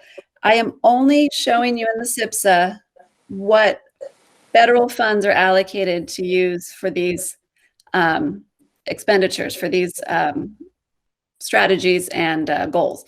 So we are actually spending more dollars than what is shown here on these activities or strategies, but this is what's left in our budget in these areas that we are allocating to be the title, come out of Title I funds. So again, I'm not showing, this SIPSA does not show our whole budget and how we're spending all of our funds, just the title funds that are required for the SIPSA. So the other goal we have here is to ensure that our teachers and staff have the necessary tools, support, and knowledge of effective academic strategies and technology to increase student achievement and maintain or improve mental health outcomes. It's a fairly well-researched proposition that the quality, if you have quality and effective teachers, that it increases student achievement. So that's part of the need here. That's why we have this goal. Olive Grove is actually is successful in regard to providing students and staff with support to maintain or improve mental health outcomes. So we view that students will benefit from building on this success. So again, some of the data that we will use as measurable outcomes is teachers and administrators that are appropriately credentialed for their assignment, retention of highly effective teachers and our certificated staff. CHKS stands for California Healthy Kids Survey. This data was taken it was a survey that was done at the end of last year. So you can see that the numbers there indicate students that have experienced chronic sadness or hopelessness, which is a number that we would want to reduce. And that the second one is the percent of parents or guardians that strongly agree that the school provides quality counseling and supports for our students with social or emotional needs. And those numbers are, I think, quite impressive, and I want to highlight those. So we definitely want to maintain or increase those. 100% of the Santa Maria parents that responded to that survey said that they agree or strongly agree that Olive Grove provides quality counseling and supports for their students. So that's good. The first strategy here is actually only for Santa Maria and Santa Barbara. We have teachers there that are in the teacher induction program. So we're using some funds that are Title II funds to support those teachers. That's the program that gets them through to clear their credentials. So that will help us to meet this goal of having the highly effective teachers. And the next strategy is to use Title II and Title IV funds to provide professional development activities and opportunities for workshop and conference attendance in order and to increase effective academic strategies, use of technology, and to maintain or improve our mental health outcomes. So that's the structure of the SIPSA in terms of the two goals and the strategies we'll use to try to achieve those, as well as the outcomes that we will measure to see if we do achieve that. And then there is a budget summary in each of these plans that is consolidated onto this combined document that does show you all, or shows anyone who looks at it, all of the funds that we receive, and it calls out which ones are specifically addressed in this plan. So you can see here it shows the total funds from the consolidated application in the first row. As I said, the schools we're not under any sort of federal school improvement plan. So there is no funds provided for that because we didn't need them. And then, so that would be the total. The third row is the total funds budgeted to meet these goals. Those are the title funds that are budgeted for in this plan and already accounted for in our budget that you've just reviewed and approved. And then it goes on to list all of the federal, state, and local funds. This first one is the federal programs.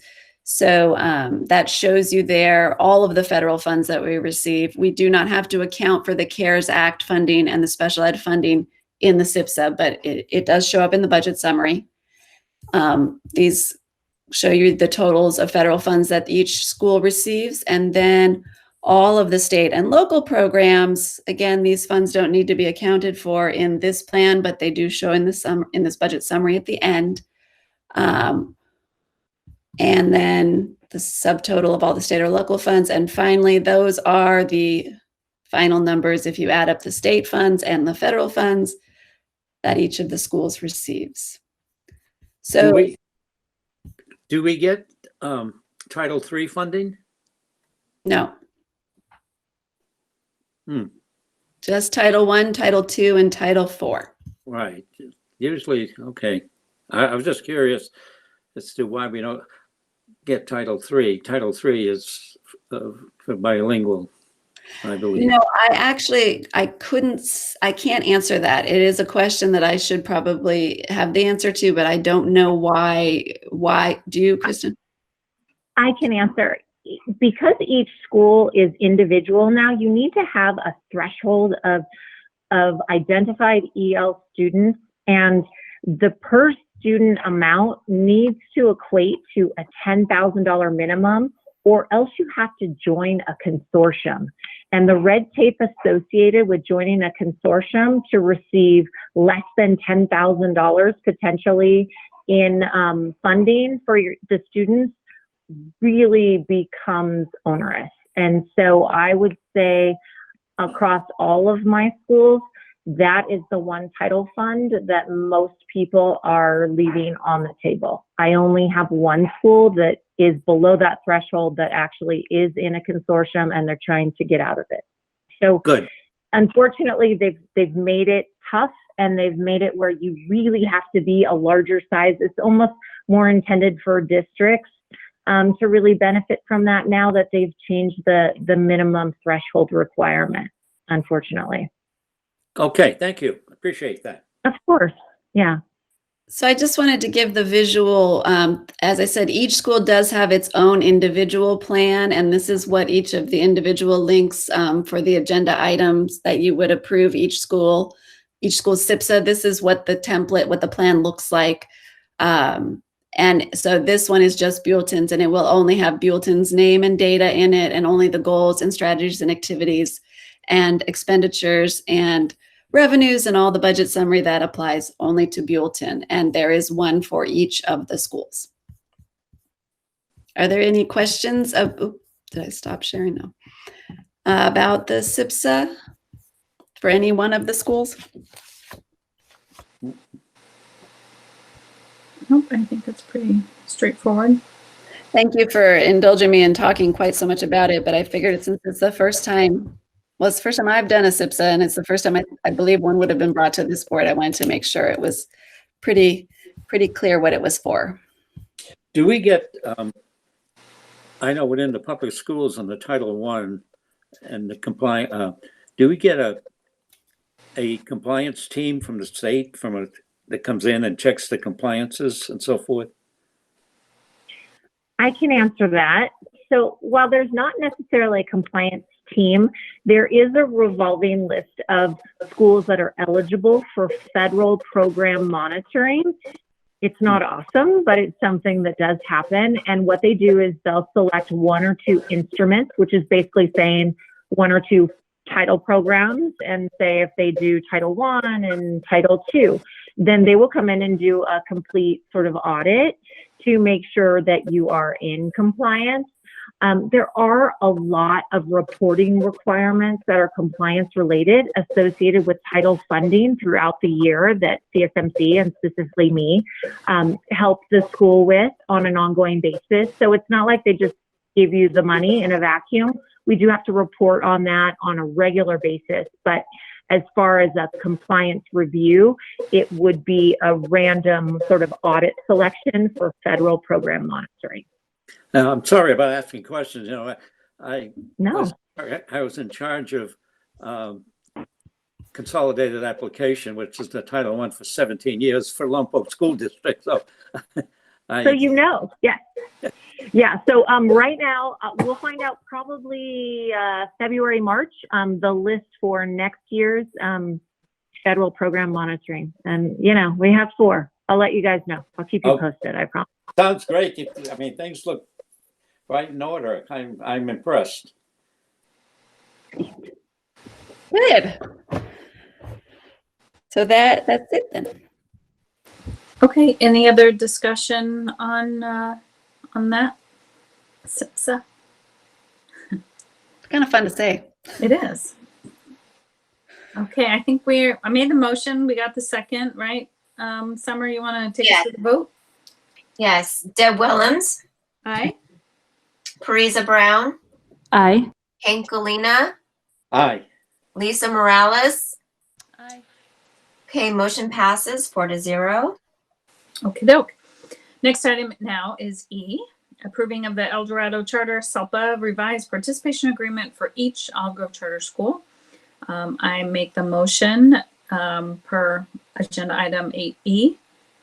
Is there a second? I'll second. Thanks, Lisa. And Meg, what do you got for us? So this, the El Dorado Charter SELPA's revised participation agreement was approved at their October 7, 2020 CEO Council meeting. Each partner of the Charter SELPA, which we are, is required to adopt the participation agreement for each of their respective LEAs or schools sometime between October and February. So I have brought it here for you to adopt. There must be a separate agreement for each charter. So you'll see on your agenda or in your board packet, there is one participation agreement for each. I did notice when I was looking at some of the PDFs, they didn't necessarily all display properly, but I did fill in all the names, individual schools and everything like that. So there is one for each school. And that is the only thing that changes on the document is the name of the school. It's not a document that I've written or had any, aside from participating in their CEO Council meeting. I didn't have any say in the writing the document. So Okay. it's not displaying to show the right school name. That's all that's missing, and I will fill that in for sure before I sign it and submit it to them. Okay. Any other thoughts or questions from the board? All right, Summer, take it away. All right. Deb Willems, Aye. Parisa Brown, Aye. Hank Galena, Aye. Lisa Morales. Aye. Motion passes 4-0. Thank you. Next agenda item F, I make the motion to approve the El Dorado Charter SELPA revised local plan section B and certified 5S for each of the Olive Grove Charter Schools as listed on agenda item 8F, I 1 through 4. Is there a second? Second. Thanks, Hank. Meg. So again, this is basically the same. They Charter SELPA revised their local plan section B and approved it at their October 7, 2020 CEO Council meeting. Each partner of the SELPA is required to adopt the local plan and sign the certification 5 for each of their respective schools in that same time frame between October and February 2021. So the local plan section B must be approved and there must be a separate certification 5 for each charter. So again, the local plan B is the same document. That one doesn't change at all. It applies to all of us. But there is a separate certification 5 for each school. I would ask that you vote to approve them, please. All right, any other discussion? Okay, Summer, you know the drill. Yes, I do. All right. Deb Willems, Aye. Parisa Brown, Aye. Hank Galena, Aye. Lisa Morales. Aye. All right, motion passes 4-0. Thank you. So the next area on the agenda is discussions and information items. Meg, I'll let you lead us through this next section as well. Yeah, this is, it's not a new section on our agenda, but it has some more items in it than it usually does because there's a number of things that have come up or that are going on that I felt needed to be just sort of discussed with the board. One of which, the first of which, is the short-term financing options. Now, when I originally sent you the board packet last Thursday, I had not linked anything to the agenda. I did since write some, I did a presentation. I was inspired by Kristen Nowak. I have a brief presentation, and I do want to share some, let me see if I can do this, because if I share this in presentation mode,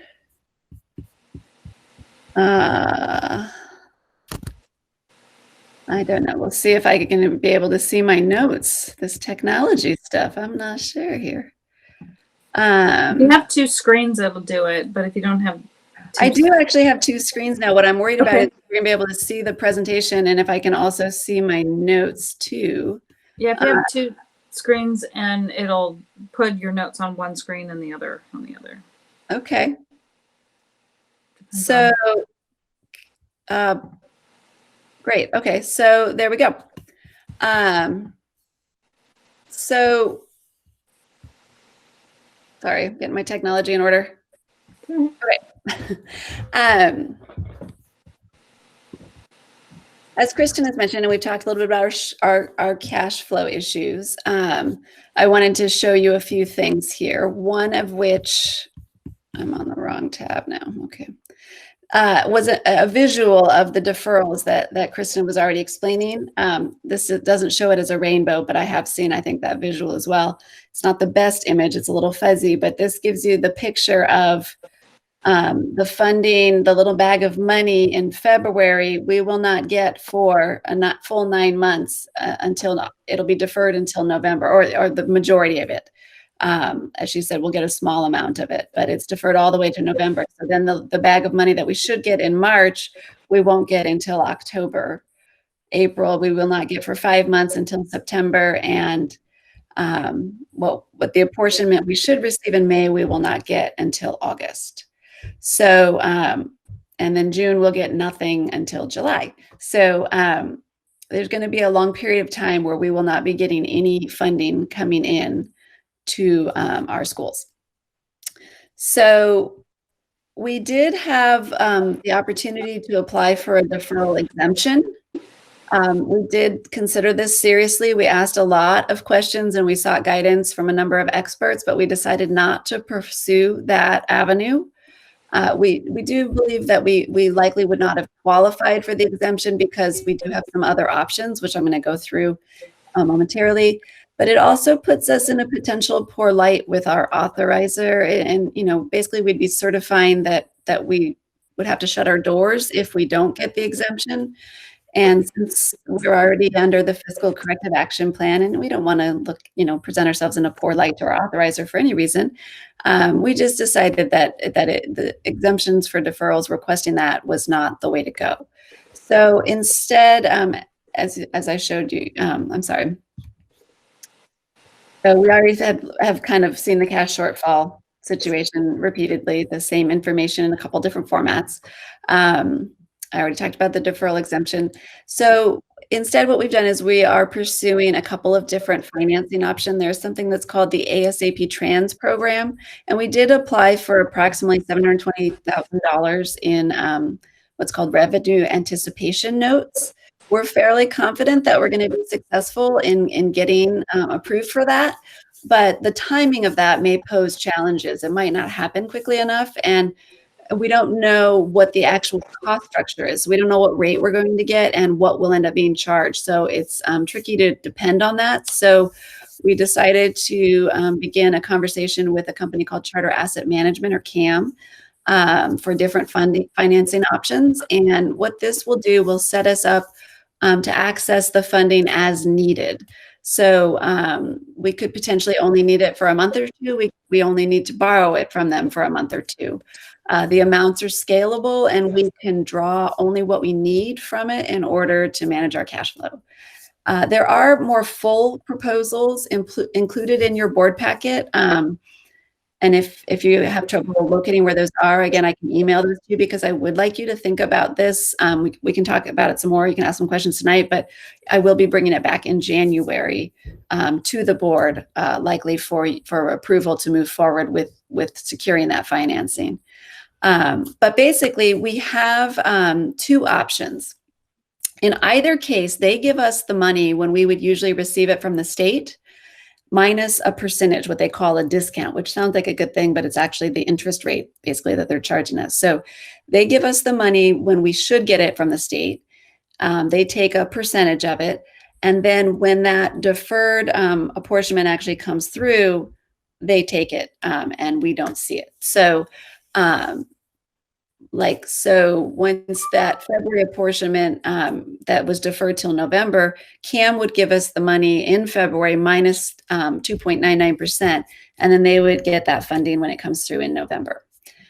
It's kind of clean and straightforward because there's no payments. It's not a matter of having to budget for regular payments to pay back a loan, but it does come at a cost. But the costs are fairly reasonable. So option one, this is kind of the full amount that we qualify for, the full amount that would be available to us. And it shows that you what they call tranches, which I'm not really sure exactly. It sounds French, but I actually speak French and I'm not sure what the word kind of means. But anyways, but it's basically the installments that they would make available to us. And again, we could take it 1 month and not the next. There's a lot of flexibility. But we've determined that we actually don't need this much money probably to get us through. So they gave us a second option, which results in a significantly less, smaller cost to us, obviously, because it's less money. But this is more likely where we would go if we even needed to take this full amount. But it makes available to us, it's almost more like a line of credit where we could have these funds available to us if we're experiencing a cash shortfall. And it does seem to be a fairly reasonable cost for accessing those funds.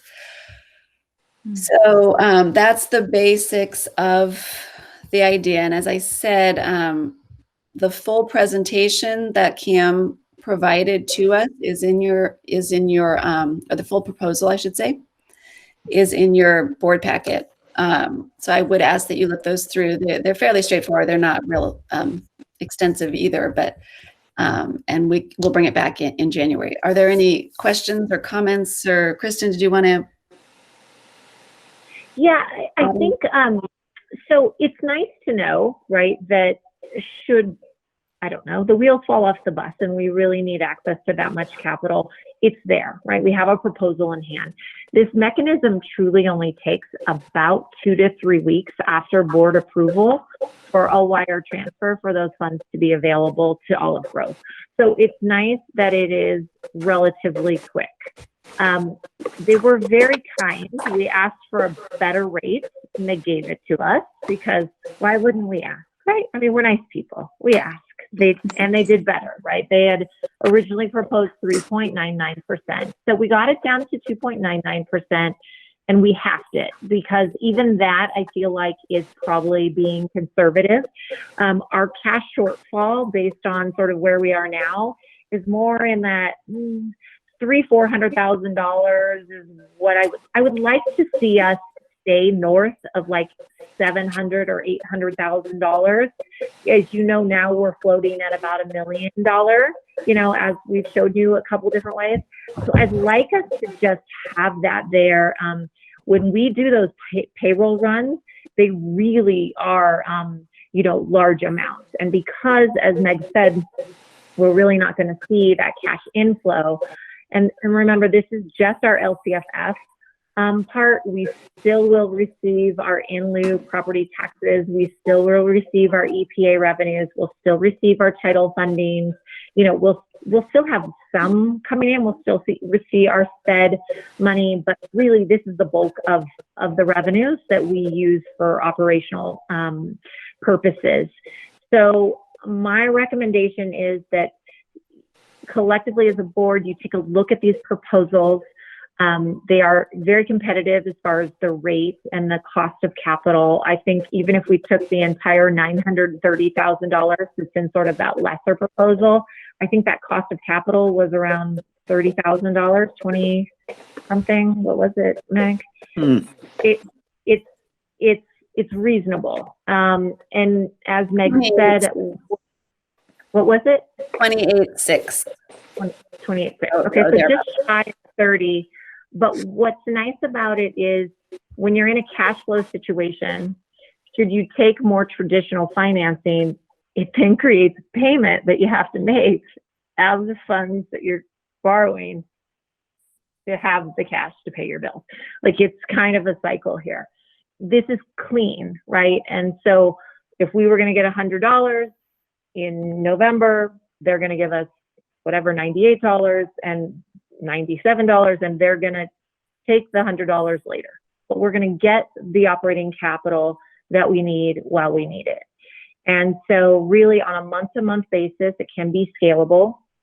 We can say, and I would recommend probably the first two that we take those two because they're not increasing the discount or the rate for those ones that we're borrowing for the longest amount. They're trying to make it really clean and make it even, because in all honesty, that money should cost the most because we're borrowing it for the longest, right? They have to wait until November to get that money, but they're charging us that same small amount. I don't think it's worth it for us to take the money in June that we would get in July and pay that carry. That makes no sense to me. But it really makes sense on the front end and to build that cash reserve up so that we feel comfortable that we can weather these deferrals. And so we wanted to provide this information now because it's a big decision, right? And the board needs to act on it. And we wanted to give you time to digest it and read through the proposals and, field any questions and then bring this back again in January for a board action. Mm.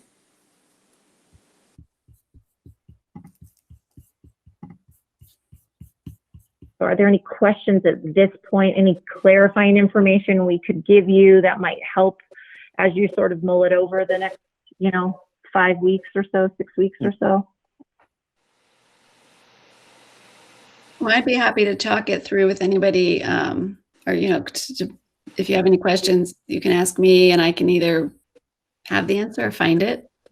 I have a really good resource. Yeah, we're happy. Anybody, if you email Meg and just say, hey, I'd love to just go through the proposal line by line. We're happy to jump on a call and do that. Whatever makes all of you feel comfortable in making a decision. Okay. Yeah, actually, Meg, that is a French word. It's interesting why they chose to use a French word, but it is a financial word, like to slice or portion up or allocate out. But interesting that they chose to do it that way. I guess that's not one that's come up much in my French studies. Interesting. It feels like I at this point, I would be supportive of it. I think it seems like a reasonable approach to things. So thanks for the overview. Okay. Then I'll move to the next discussion item if you're ready for that. And again, this is not the end of this financing discussion, but it's more of an introduction and beginning to it. A COVID update. I wanted to spend a few minutes talking about where things stand. As I'm sure you're aware, the regional stay-at-home order was triggered in Santa Barbara and San Luis Obispo counties late Friday night. So as far as I understand it, the order went into effect Sunday night and remains in effect for at least 3 weeks, and it will be lifted when the ICU capacity in the whole Southern California region reaches at least 15%. I do know there's some action underway potentially for Board of Supervisors from Santa Barbara County to be writing a letter maybe to the governor asking him to consider making a Central Coast region, which could change all of this. But at the end of the day, the order is what it is for the moment. And, it requires staying home as much as possible, minimizing mixing to reduce unnecessary exposure, and masking and physical distancing, all of those things that we've been hearing for a while that while I'm seeming to be a little dismissive of them as I'm rushing through a little bit of the wording, are really important for us to stay vigilant with, in my opinion. This order does not change current guidance for schools. Schools that had reopened for in-person learning while the counties that they reside in were in the red tier may stay open. Those that have not reopened still may not do so. Those schools are given the opportunity to serve some small cohorts of students following guidance issued by the California Department of Public Health. Olive Grove does fall into the category of schools that did not reopen while we were in the red tier, so we are remaining fully remote. We had reinstated sort of a first phase of reopening. We'd reinstated our family support coordinators to our learning centers 4 days a week. But as of Monday, I have recalled them to working remotely for health and safety because we do have that option to work remotely. I have asked them to return to working remotely. Included, just for your reference, so you have some idea of what kind of protocols we do have in place. Even though not many people are in the learning centers regularly, there are some teachers who do choose to work out of the learning centers. And occasionally a family does need to go into the learning center for some reason, or go to it at least. Sometimes they're just staying outside and doing whatever they need to do to drop off a material or pick something up. So we do have a visitor protocol for each of our learning centers. It's the same protocol. And then we also have an in-person and illness reporting protocol that are, again, in your board packet for you to see what kinds of things we're doing. We are making every effort to comply with all requirements and guidance which comes at us. It seems like it's any business or organization, the ever-changing landscape of what's required for personnel management is at warp speed right now with new rules and things like that. But we are keeping our students and our staff's health and safety at the forefront and doing our best to keep up with all of the compliance requirements for all the reporting or anything that might need to happen. And that visitor protocol, just so you know, is posted to our website on each learning center's individual page. It's posted almost anywhere that anybody might look to see if they were going to visit the learning center for any purpose. They would be able to see what that is. I do want to acknowledge increasing concerns about learning loss across the state. It's everybody's primary goal is to protect the health and safety of staff and students, but I recognize, and many of us do recognize, the importance of the social and emotional well-being of our young people. And I understand that for many across the state, distance learning has proved less than successful. But the Olive Grove student experience is not at all like that in general, it's not like that of a lot of students across California. An entirely remote model is not necessarily ideal even for Olive Grove, but we are actually finding some bright spots in the remote model, and we intend to build on any of those positive outcomes that we've identified. So since the time that Santa Barbara and San Luis have been returned to the purple tier, we've shifted from the reopening focus to focus our efforts on enhancing that student experience in the entirely remote setting. So what I do know now is that Olive Grove will begin the second semester remotely, but beyond that, there does remain uncertainty. It's tempting to make a permanent decision with regards to the remainder of the school year, but I've been reading encouragement and not guidance, but encouragement from several different organizations and people that that it's important that we remain flexible and adaptive to the changing, ever-changing circumstances. And I think those are qualities that are at the very heart of Olive Grove, to remain flexible and adaptable. So our conversations within the staff are currently leaning towards remaining remote for the entirety of the semester. But we will remain, fluid and adaptable should the circumstances shift dramatically enough to warrant a pivot to in-person services. So that's about the extent of the COVID update that I wanted to present. Are there any questions or comments or suggestions in regards to our response? I guess as someone who is dealing with the COVID response at work a lot, I guess I would just say, with everything going on, just encourage folks to continue to work from home if at all possible. I know Meg and you, and then all of the site directors, I'm confident in knowing that you're all going to put the employee and the student safety first. So, right, if all possible, we support that. Figuring out how to work remotely, 100%, and keeping people safe, especially if anybody is in a more at-risk category. And, if we need to provide supplies, hand sanitizer, wipes, and masks, and those things to make sure that we're able to clean any common areas, shared computer, keyboards, anything like that. But my hope is just everyone is able to work remote.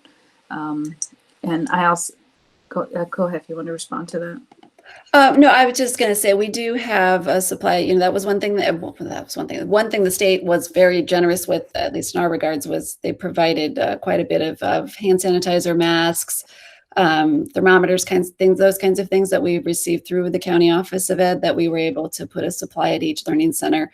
So when there is any possibility for someone being there, we have those things in place. I have encouraged, as much as possible, the staff to work remotely. I like I said, I had put the family sport coordinators back in the centers on a regular basis, but then I did recall them. Other than that, I have also continued to urge people to work from home. There are a few that their situation is such that they prefer to go in, and I think they're really very few and far between. They're certainly well spaced out if there happen to be more, but I don't think it's more than one person even per center. So that's good, because they're generally there by themselves, more or less. But one of the things like that we're doing in regards to that is we just are in the midst of an IT survey to see, now that we're sort of at the mid-year point, what are your tech needs for our staff? What are the tech needs? What's working? What do you need help with? So that we can assess some of those equipment issues or whatever to try to make working from home as effective as possible. So I agree with what you're saying completely. Another thing, thank you. Another thing that, when you were talking, it reminded me how much I think this unique situation, of a global pandemic, situation that we're in, it really does give Olive Grove the opportunity to shine.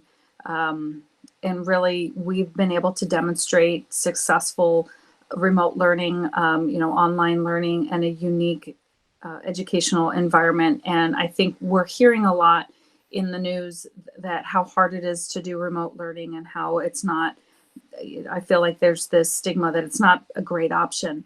But I think it's great that we continue to reinforce it's not a great option for everybody, but it is an amazing option for some people. And I just wanted to commend the entire staff for the work that you do, because a lot of remote learning and trying to educate students, I can't imagine trying to educate kindergartners and the little people, but really everybody through remote learning, how difficult that is. And that, and I don't think, college doesn't prepare you for that as you become an educator, right? It's classroom management has a very different, way of doing it. But I really appreciate everyone at the staff. I think they're very passionate about understanding how important this option to help educate our student is, and providing another way to get to people, to help provide them an education and help them, continue to be assets to our society and members, of our society. And it's not always easy, but it really is such a great option for so many people. So it does show us how important it is. And I do think that this is our opportunity to shine in the community and just be a resource to other schools maybe that are struggling, but then also just to keep focused and providing this option to so many folks who this way of learning is the best way for them to learn. So I love what we're doing here. Thank you, Meg, for leading the team.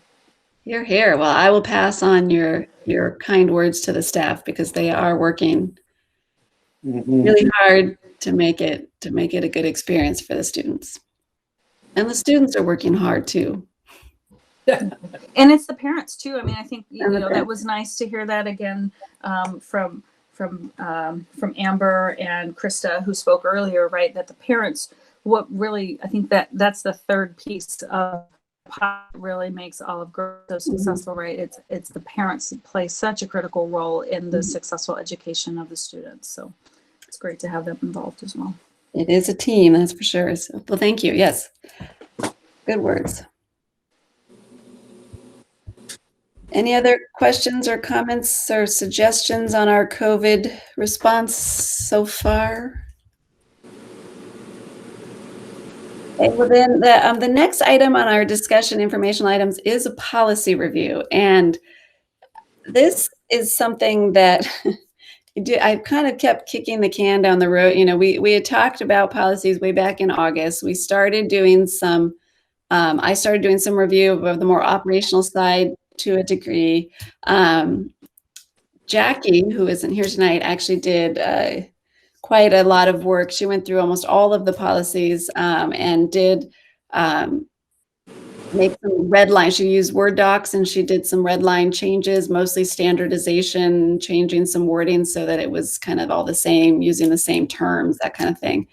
I did put in your board packet a policy review folder that I've been kind of adding to or kind of continuing to work on over the weekend is when I added it on the weekend, I think. And then over the past couple of days, I've added to it. But basically, we kind of, I need some help. We need to kind of talk through some direction for where to go with this policy review. The fiscal policies and that review is taken care of thanks to SMC. We're going to work on that with them. They're going to help me to fine tune those or look those over and bring them back, and we'll do that. That piece is taken care of. Unfortunately, the fiscal policies, I think, are probably the smallest number of policies. Well, no, there's a fair number of fiscal policies. But anyways, so Jackie's gone through just about all of them. She's collected some questions, comments, suggestions, again, things either that didn't make sense to her, she put in an email, and I compile it all into one document. I have collected all of the policies that I could find. Part of what makes this so, I have to say, overwhelming is that there are policies all over the place that I keep coming across, and a lot are posted to the website, and those are the most clear, obviously, that they exist. But I keep finding things, and so I keep compiling all the policies that I can find. I've now made a list of all the policies that I've located. That's called Current Policies. It's a spreadsheet that it was in that policy review folder in your board packet. I made notes about when I could determine something had been approved. If something, I couldn't find a date. I think one of the things I said early on, and Tom mentioned too, a lot of our policies are CSDC templates, Charter School Development Center templates. And there's they have a space for approved date, but they don't have anything there. So anyways, I went through, I didn't go through them all, like read them all yet, but I did, if I noticed anything at a glance, like if they actually referenced Olive Grove or if they were just totally generic, I made some notes on that spreadsheet. I did also go through that CSDC policy checklist, which is a little bit outdated because there was a whole bunch of new legislation. I think it was in 2019. That checklist is from 2018. And there were some new requirements that have come into play in 2019. But it was an okay starting point. But I did go through that, and I made a list of all the policies that it says are required that were missing at the bottom of that current policy spreadsheet. I also went through all of what CSDC offers in terms of their resources on their website for template policies. And I pulled and made a folder with Word copies of all of the templates for the missing policies, if they had them, and for new, if there were newer versions than the ones that we have currently either posted to our website or wherever. So I've kind of pulled all this stuff together, but the way I see it, what we need to do is we need to kind of figure out how to attack this, because it's a pretty big project. We need to review the policies for their content and processes and standardize the language and formatting. Like all the numbers, they're kind of all over the place. Some of the policies have numbers, some of them don't. And like I said, there are newer CSDC templates for many of these policies. We need to determine if or when the undated ones were approved, or we just need to reapprove them. Or we need to approve them if we have changes. If we can't determine if or when they were approved, or if there are revisions, then we're going to have to readopt them. And then ultimately, we also need to draft and adopt the missing policies. So, and of course, there's the piece of we need to know what the policies say so that we make sure we're doing what we're supposed to be doing according to our own policies. Yeah. And it's nice. Yeah, I can't help but to ask too, do we need to really look at streamlining some of these policies? Do we need all of these? That was a note I made while Tom was talking. Actually, I had written, maybe some of them we can just probably give up. I don't know if we have to, cancel them. We have to make an action to cancel. But yeah, to streamline them so that there's not quite so many of them. But I was really listening to what he was saying about, the implementing and monitoring. How can we be sure that we're using these policies as our framework for how we work together as, with you as the board, the relationship between how what I do and you do. And so again, it's kind of overwhelming, but I finally am starting to see sort of a light at the end of that tunnel. As I was going through all these checklists, making the list and pulling out the template, but now I'm not quite sure where to go with it next. One of the things about, you hit a sore spot with me as far as policies are concerned. You're mentioning all the different policies, some of them adopted. I think we need to make sure that our policies that we do have, there are two things, that our policies support the vision and mission of Olive Grove. Secondly, and this is something with me, and this is a Hank thing, really, that the policies are not so tight that maybe we want to do something, or one of the schools wants to do something differently and we can't say, well, there's a policy that is against that, so we can't do that. That we hope that the policies do not interfere with the possibility of innovation. And that has happened in my own experiences way back, that the policies are so tight that you can't do anything outside the policy. That, something new comes in and says, wow, well, there's a policy that says you can't do that. My experience was being in public education, being a principal and working at the district office as a school administrator. Let's see, I had gone through 24 years as a principal and 17 years as a district office. But it wasn't until the middle of my tour as a district administrator that I knew there were three binders with policies in them. I'm sitting at a meeting. I said, what is the policy? There's a policy book. And one of my colleagues said, yeah, Hank, it's those three binders, those brown binders. I said, oh, is that what's in them? And so but sometimes policies, it just depends on the policy, that they don't interfere with the possibility of challenging the status quo. I'm sorry, I had to say that. Okay, enough said, Hank. Hank, I think just to make sure I heard you correctly, I kind of hear it's a little bit of also just not policy for policy's sake, right? I think I look at the policies, it's supposed to help be a guideline so that we know what to do in those circumstances and what do we do so we're not constantly reinventing the wheel.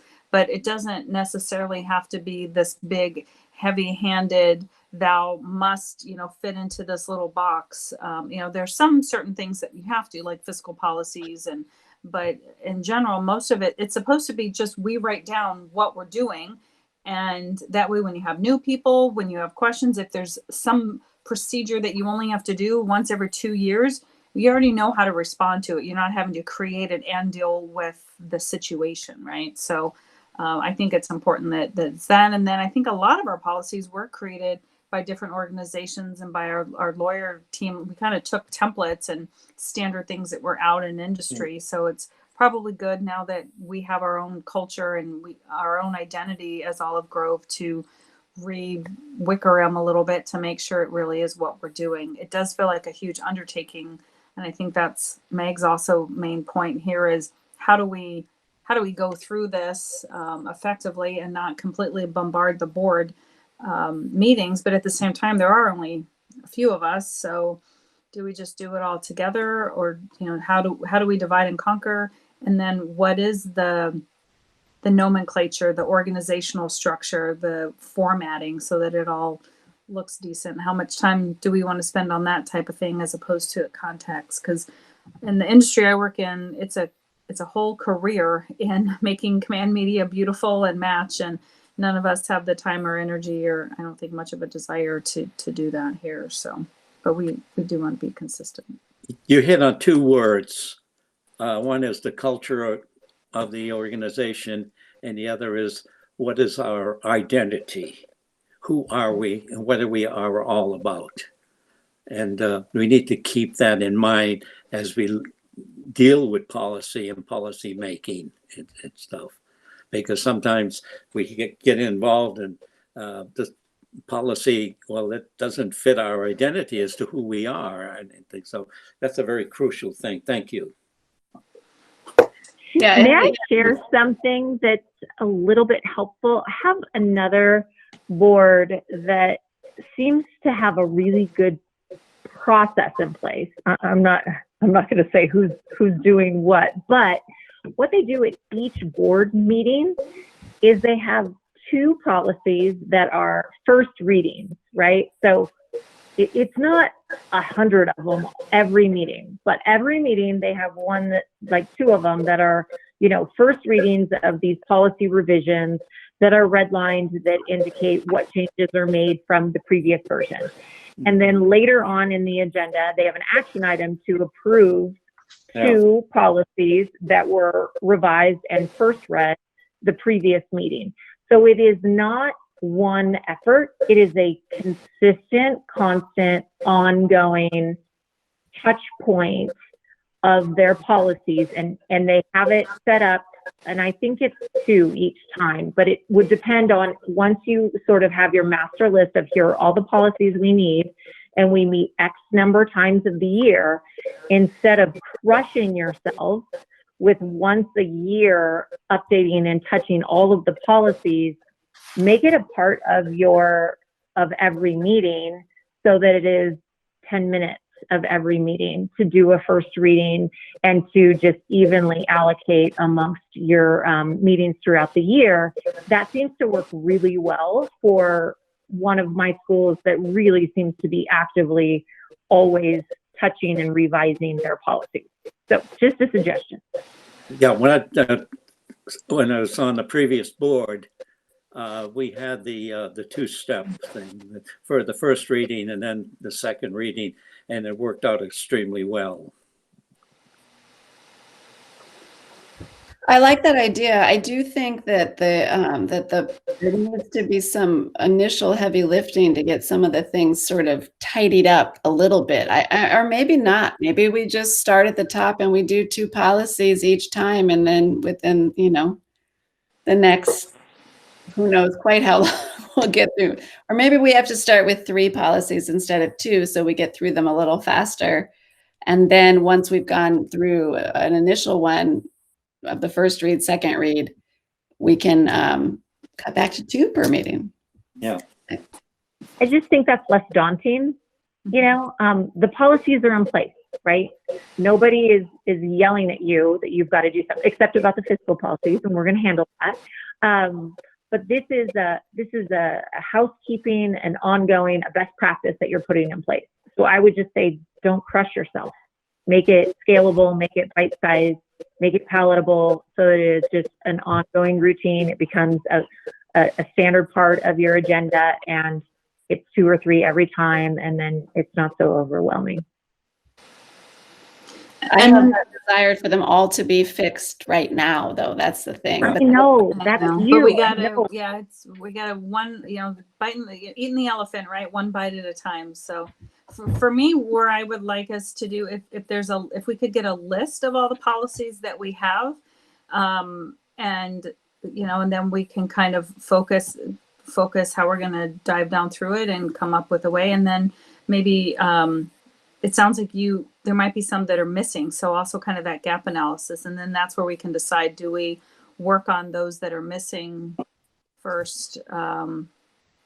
So this kind this of is cleaning the up some of that hard stuff. Yeah. So again, I can email this to you separately so that if it got lost in the board packet, and I didn't put it in till Saturday or Friday night, I think I put it in the board packet, but so it wasn't in right away. But this is the list. It's called the current policies, and this is what I started with, and it sort of grew as I was doing this to come up with some of these notes. But I found the policy number, the policy title, that's like displays on the document. And then I went ahead and cross-referenced if there was a short title or like however it displayed on the website, because some of them didn't match the way they were posted on the website to what the document said it was called.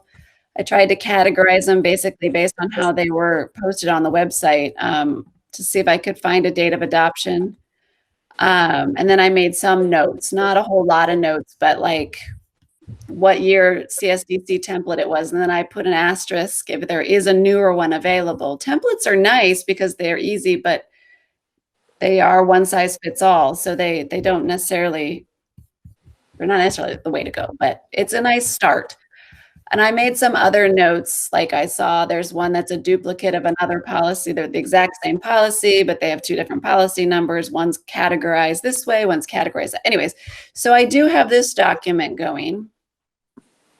And then down towards the bottom is where I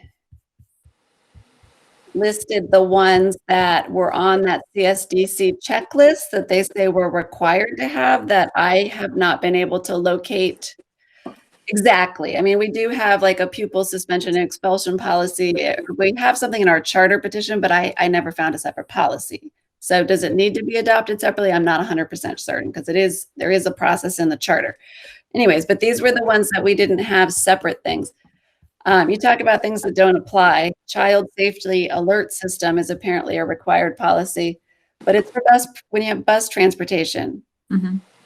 We don't have bus transportation, so do we really need a child? Anyways, so yeah, but maybe we just have a policy, that's just a one-liner, says not required because we don't have this, and I mean, if there is some governance requirement, then you just you see.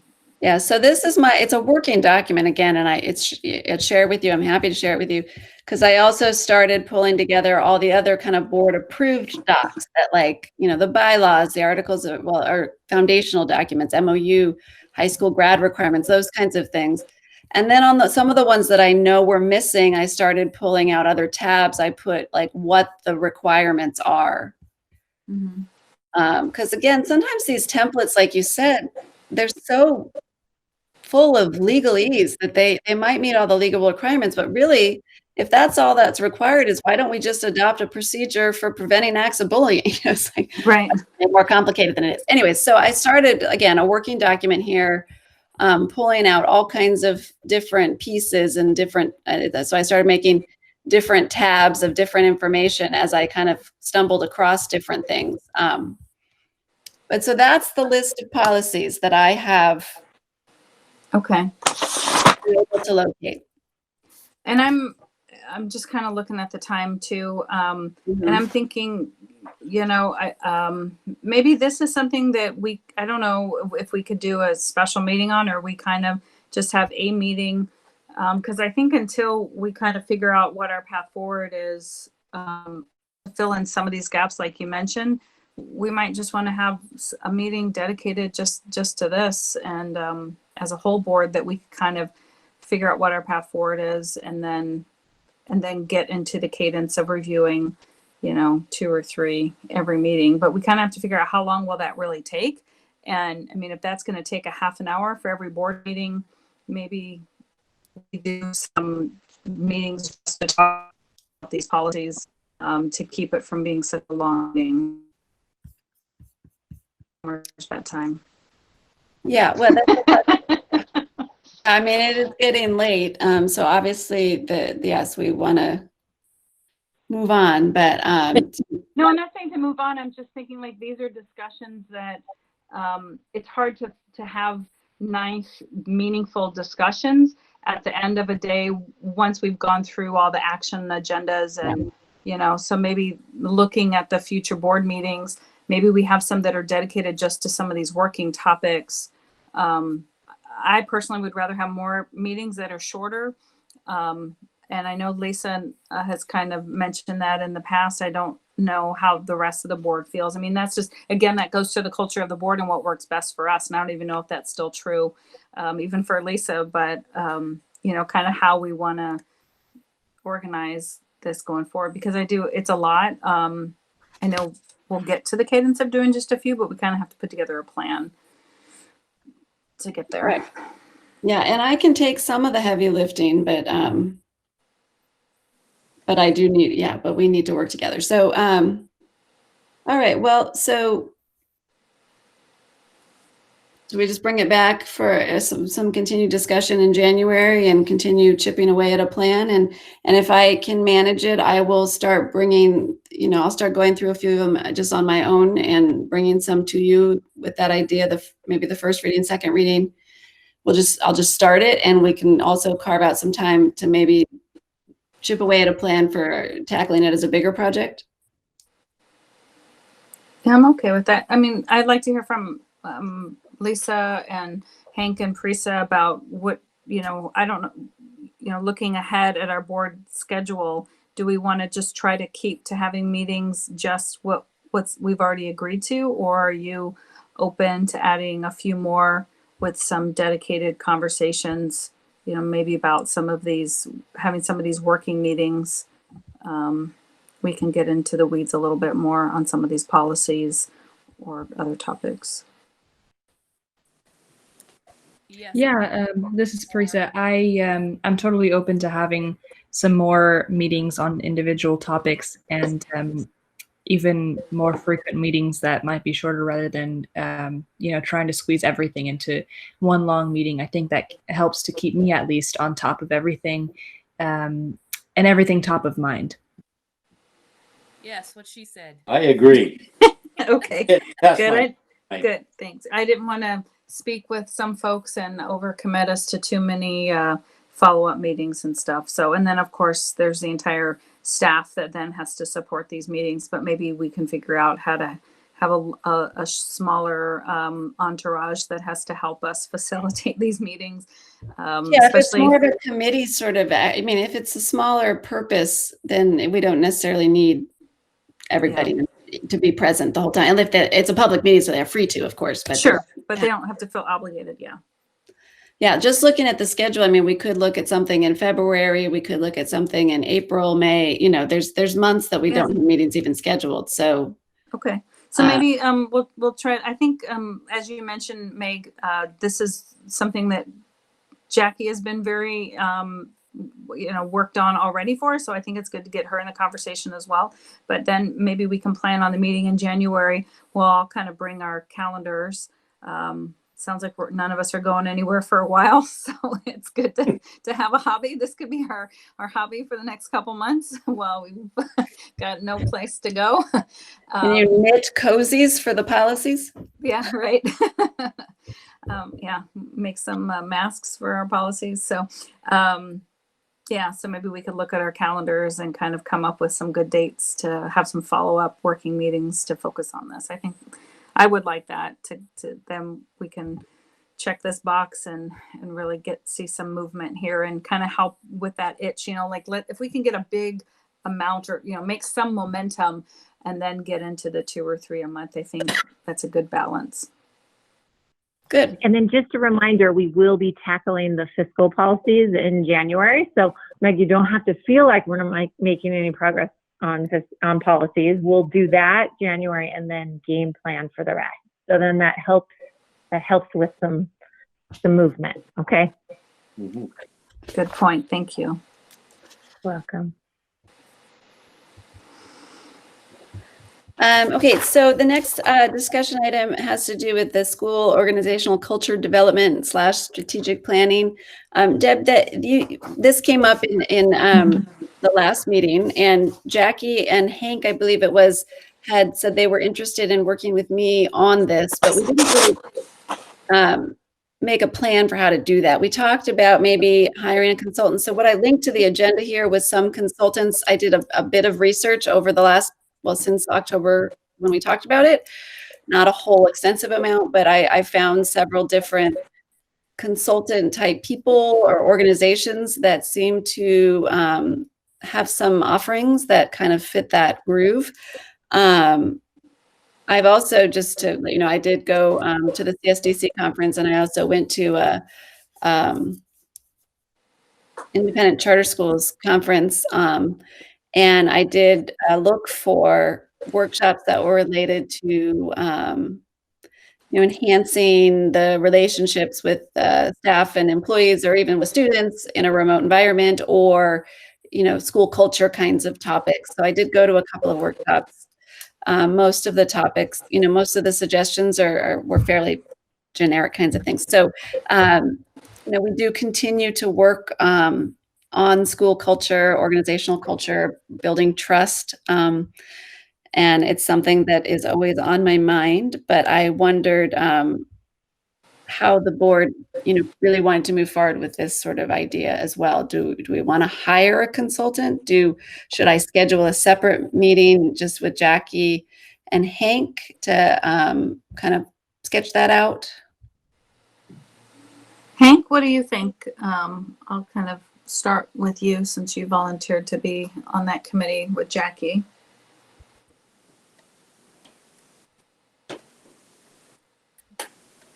Hank? I think Hank was on the committee. Hank, did you volunteer to help out with talking about the school culture? Yes. So what do you think? One of my specialty. I mean, it's things that I've worked with for years and years. And we have talked about it. He and I have met a couple times and had some conversations, but what do you think, Hank? Should we meet with you and Jackie, you and I, and what do you think? Yeah, that's fine. It just, there are two things about consultants. It depends who they are and how they work. There are consultants that come in to tell you what to do, but then there are consultants, which I kind of go with, that we said, this is what we would like to do. This is what we would want our culture to be. And then they tell us, then they help us how to go about doing that. Instead of saying, well, this is the kind of culture you should have. I think the culture has to come what we want, and then how do we get it put into place? Mm-hmm. And of course, the thing is, with consultants, there's the funding with that. There's all kinds of price levels and who they are and stuff. So I would like to know any names of people. Yeah. I have a couple, but so. I kind of feel like a big piece that we have to figure out how to do is be able to talk, to get more input from the teachers and kind of pulse what's going on and how we can help. And because I get the sense that there's some people at the school who don't feel that as a board, we really have a good sense of what the culture is and how things are going. We've seen a couple folks have reached out to us with some input. to indicate that they would like an avenue to, or that they recommend that we, get in contact with some of the staff and get their input. But there is a process. Now that you're bringing this up, there is a process that I've been working with over the last, well, more than that, but last 7 or 8 years, and went to some real extensive training with, and one of the activities, this was known as a summit meeting. And I worked with one school district where each school had a miniature summit meeting, a one-day summit meeting of parents, students, and faculty, and staff, and the used a process called using the tree of opportunity, or the tree of possibilities. And the trunk of the tree was, what is the perfect Olive Grove charter school system? And then the development of the leaves is what it would look like, and then what the roots are and how to feed those roots, and that. And when you bring people together, and a diverse group of people together, like parents and kids and staff and things, it's amazing what they come up with that process of looking at the tree of opportunity and stuff. You can even build a tree of opportunity for a whole district, and bringing 600 and 700 people together. There is a process of dealing with that. I don't know if this is something you want to get into, you want to look at it. I can talk a little more about it, about the process. And one of the things is that consultants come and they're pretty expensive. But if doing this process of bringing summit meeting together and using the tree of opportunity, I've had some experience with it, and it will cost, and to bring me in to do the training and stuff, it really will cost you. And that includes, and my cost is 2 cappuccinos and lunch. And so I'm willing to do something like that, but that's up to it's up to the board and stuff. But consultants and really do it, you're talking about $6,000 and $7,000 a day plus travel expenses and things. And I don't know if we have the money to do it. I'm sorry.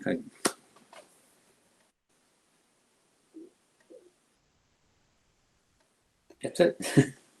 How about I'll go ahead and I'll touch bases again with Hank. I mean, I do think we have a good resource right here on our board in Hank in this regard. And again, Jackie's stepped up to she's volunteered to be a part of sort of spearheading some of this too. So if that's kind of the direction we want to go, I'll set something up with them separately to make some plans that can bring back to the whole board.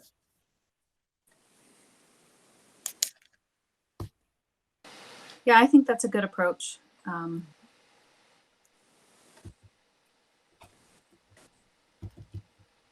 Yeah. Okay, that's that for school organizational culture. Now there's really your board business and so on, and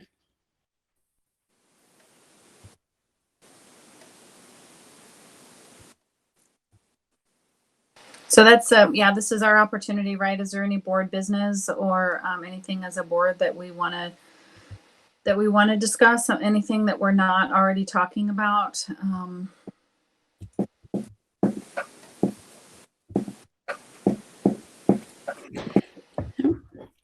Any new business that we want to bring onto the agenda for next time?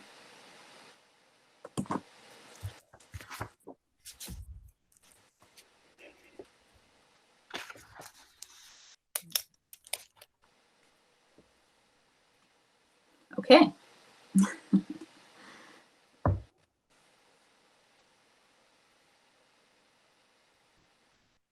So I think that brings us to closed session.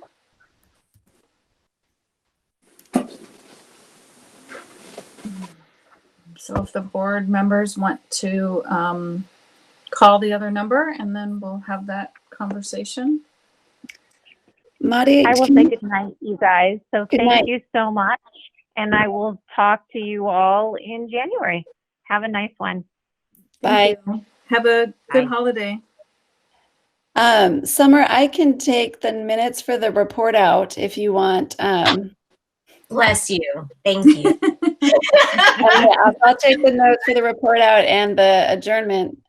Marty, can you tell if there's anybody still on the public? There is. Okay, so I think you have to stay until they report out. Sorry, Marty.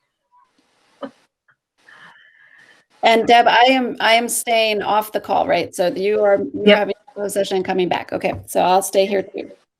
Okay. Thank you, everyone.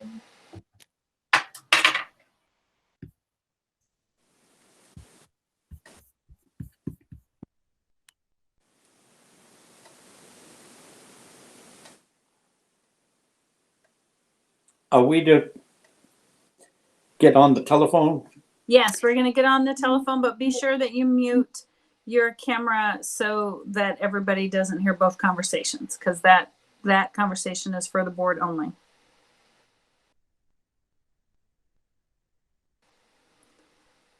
Okay, we're back.